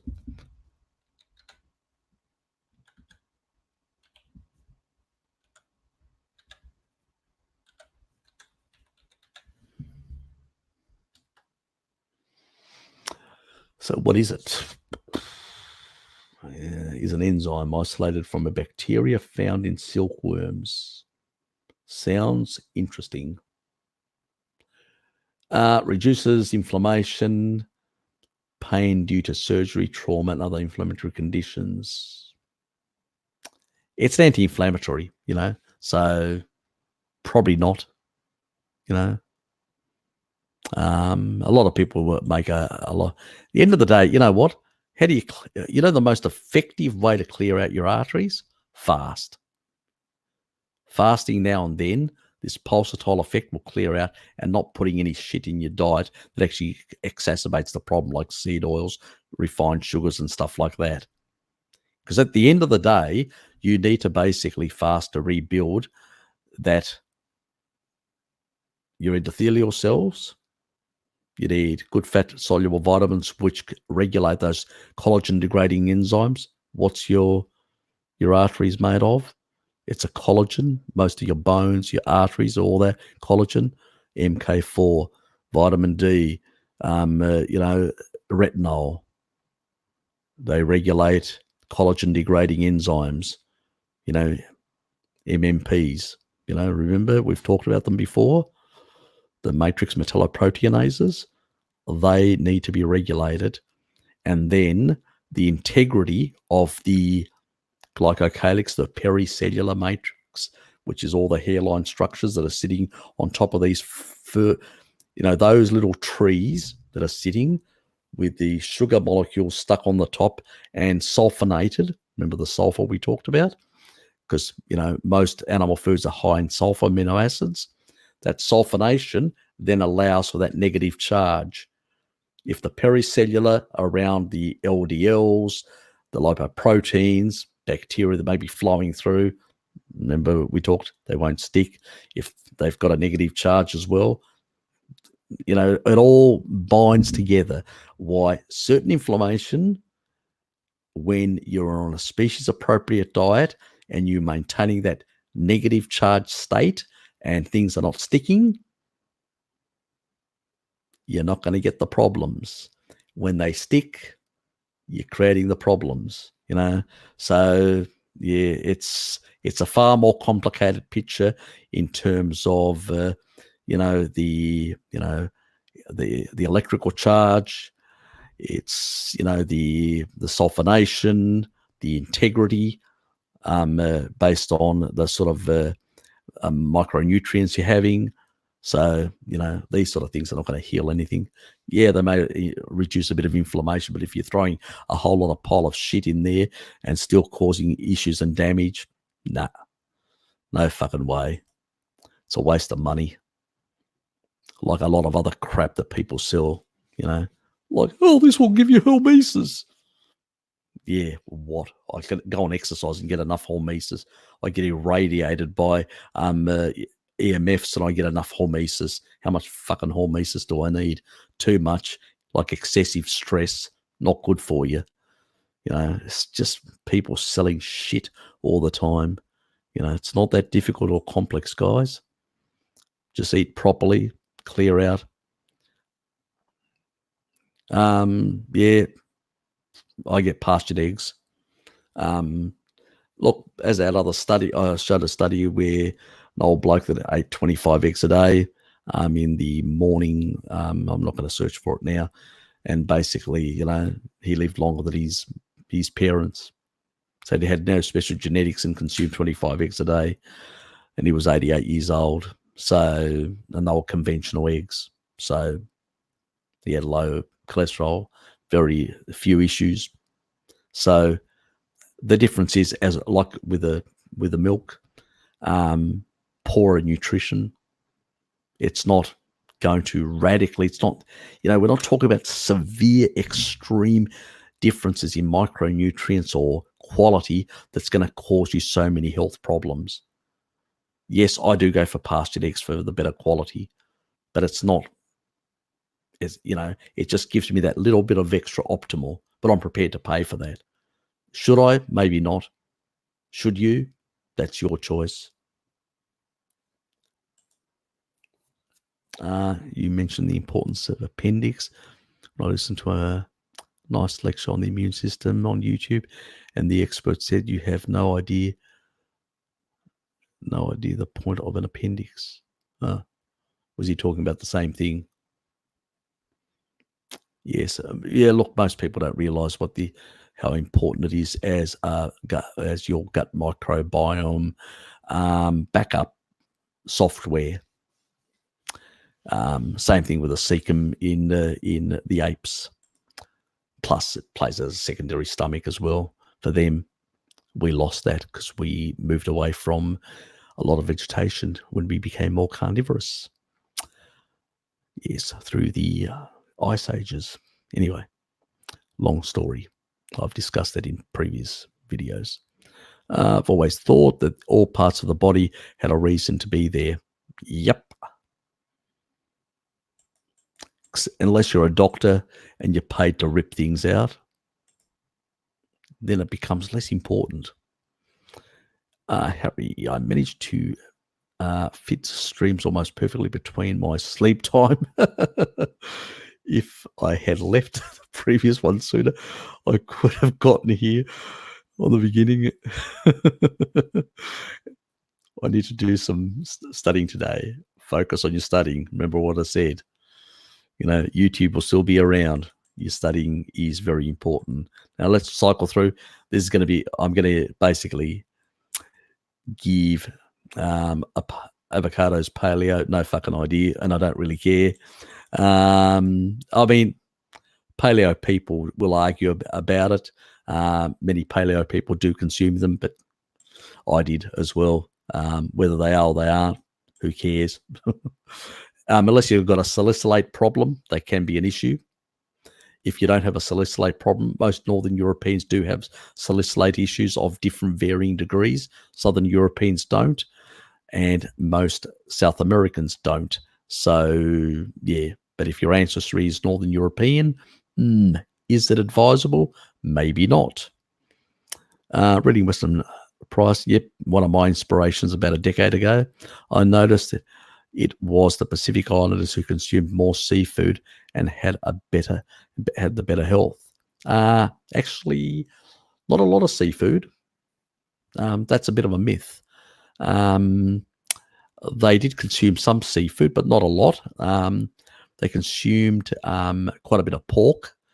There were a lot of piglets on a lot of the islands. There were a lot of piglets, and they used to transport them in their boats from one island to another. So pigs were very important in their diet. Fish were like an additional protein source than anything else. They consumed a lot of coconut. 50% of their calories came from 49% of their calories came directly from coconut fat. So it's not exactly. Now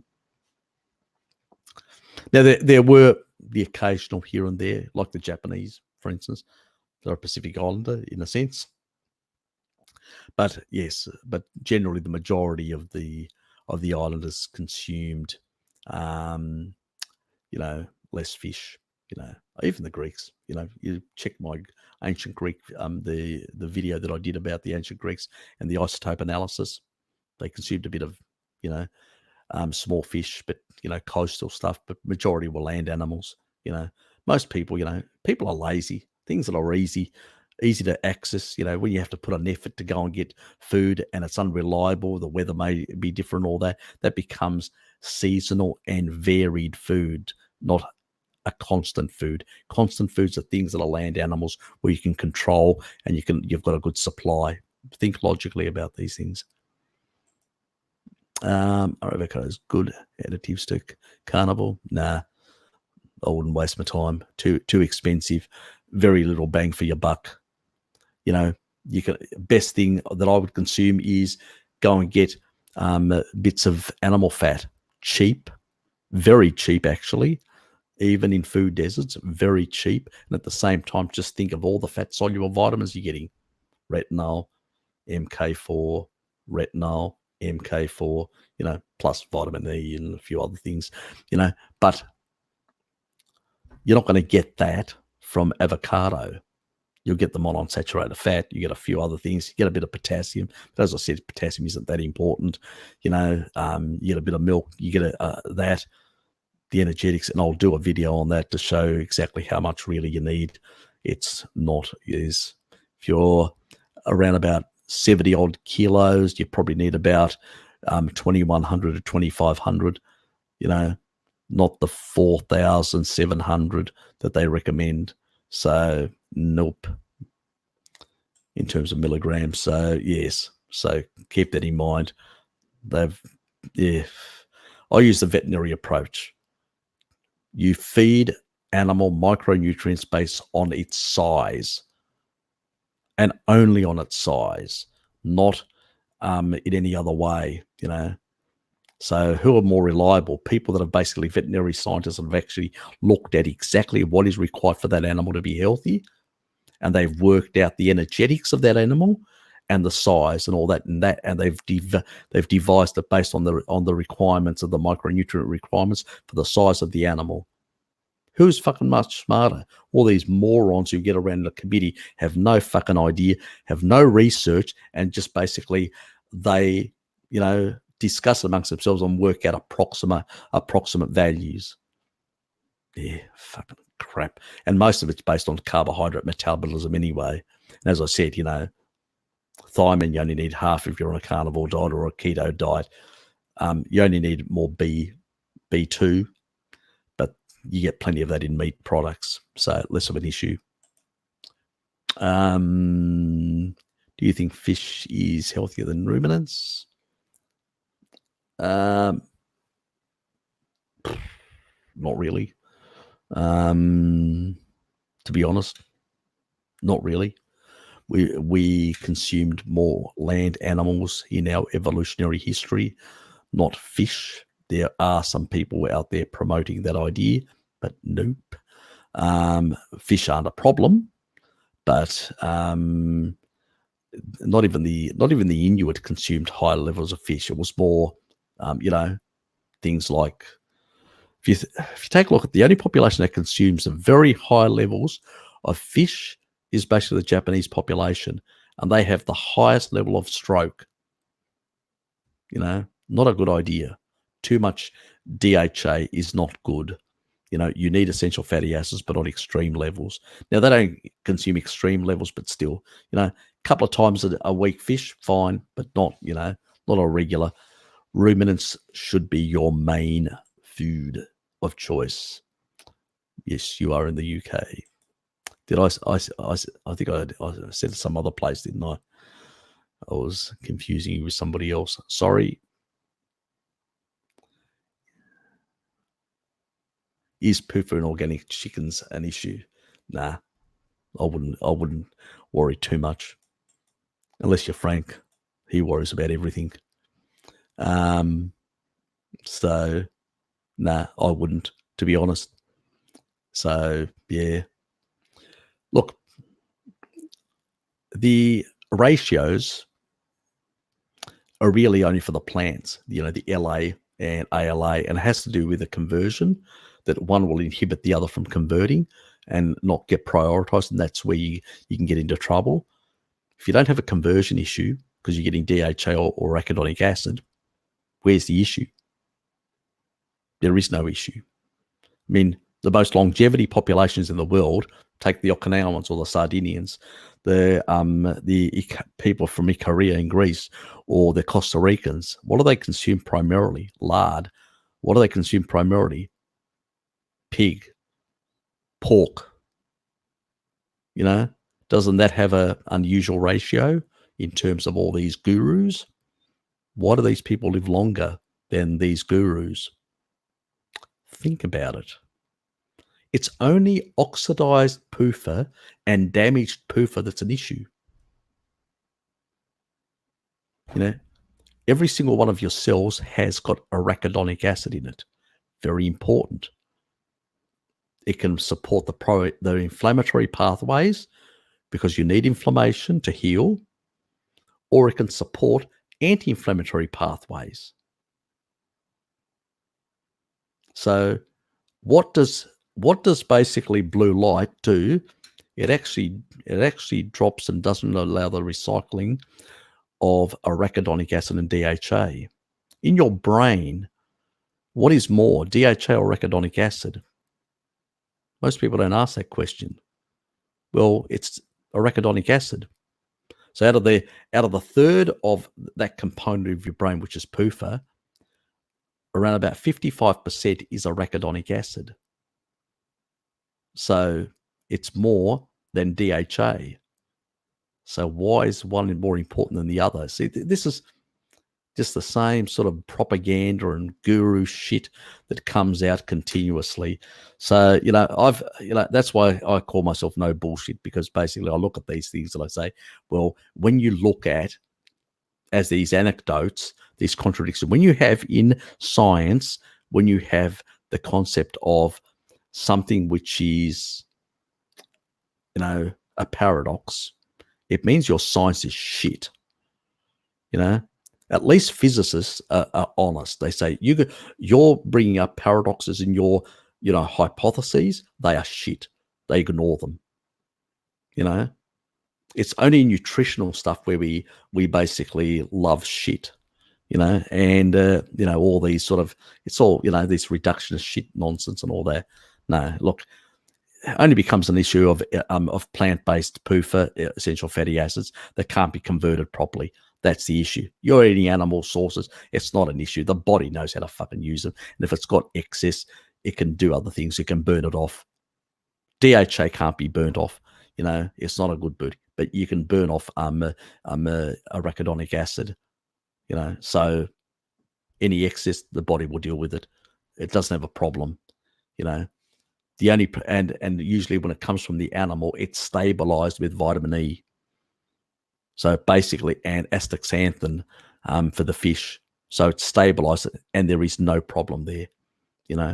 So you've got the electron donor there to make sure that it doesn't get oxidized. It doesn't become problematic. So it's only these rancid oils that we've processed through factories, refineries, basically, and fucked them up and caused all these, oxidative end products, and caused ourselves all these health issues. So, and from that, we've developed all this reductionist nonsense about, the balance of, of this and that. And I'm going, yeah, fucking hell, crap. Just eat your pork, eat your chicken. Actually, chicken is not as nutritious as pork, in terms of B vitamins and stuff like that. But it actually does have more MK4. Chicken breasts and chicken thighs have more MK4 than basically regular red meat. So I have a bit of chicken, and I'll be honest, it's not always organic. So yeah, don't tell anyone. I don't give a shit.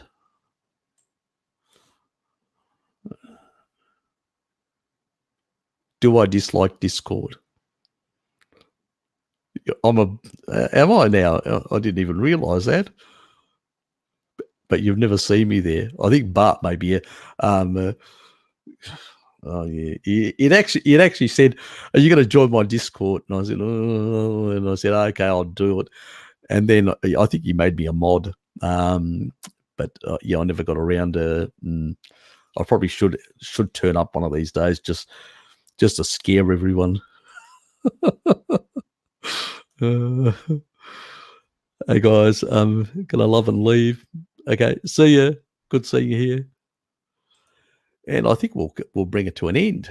Guys, bloody hell, didn't think would be this going for this long. I was looking at 2 hours. It's 3 hours and 15 minutes. I need to get to bed. I need to get to work tomorrow. So you're welcome. Yeah, just send me an email and we'll arrange something and have a bit of a chat and sort something out for you. I've been a sufferer, severe sufferer. I know what it is to be really at your wit's end and really, scared and struggling. Yeah, it's not a nice place to be. So yeah, I'll chat with you soon. Take care. Not a problem. Yeah. See, I look after you European guys. Don't say I didn't forget yous. That's why I stayed up late to deliberately do this.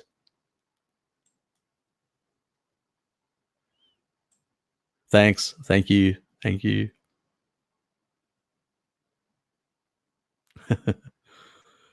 Okay. Good night or have a good day wherever you are on this planet.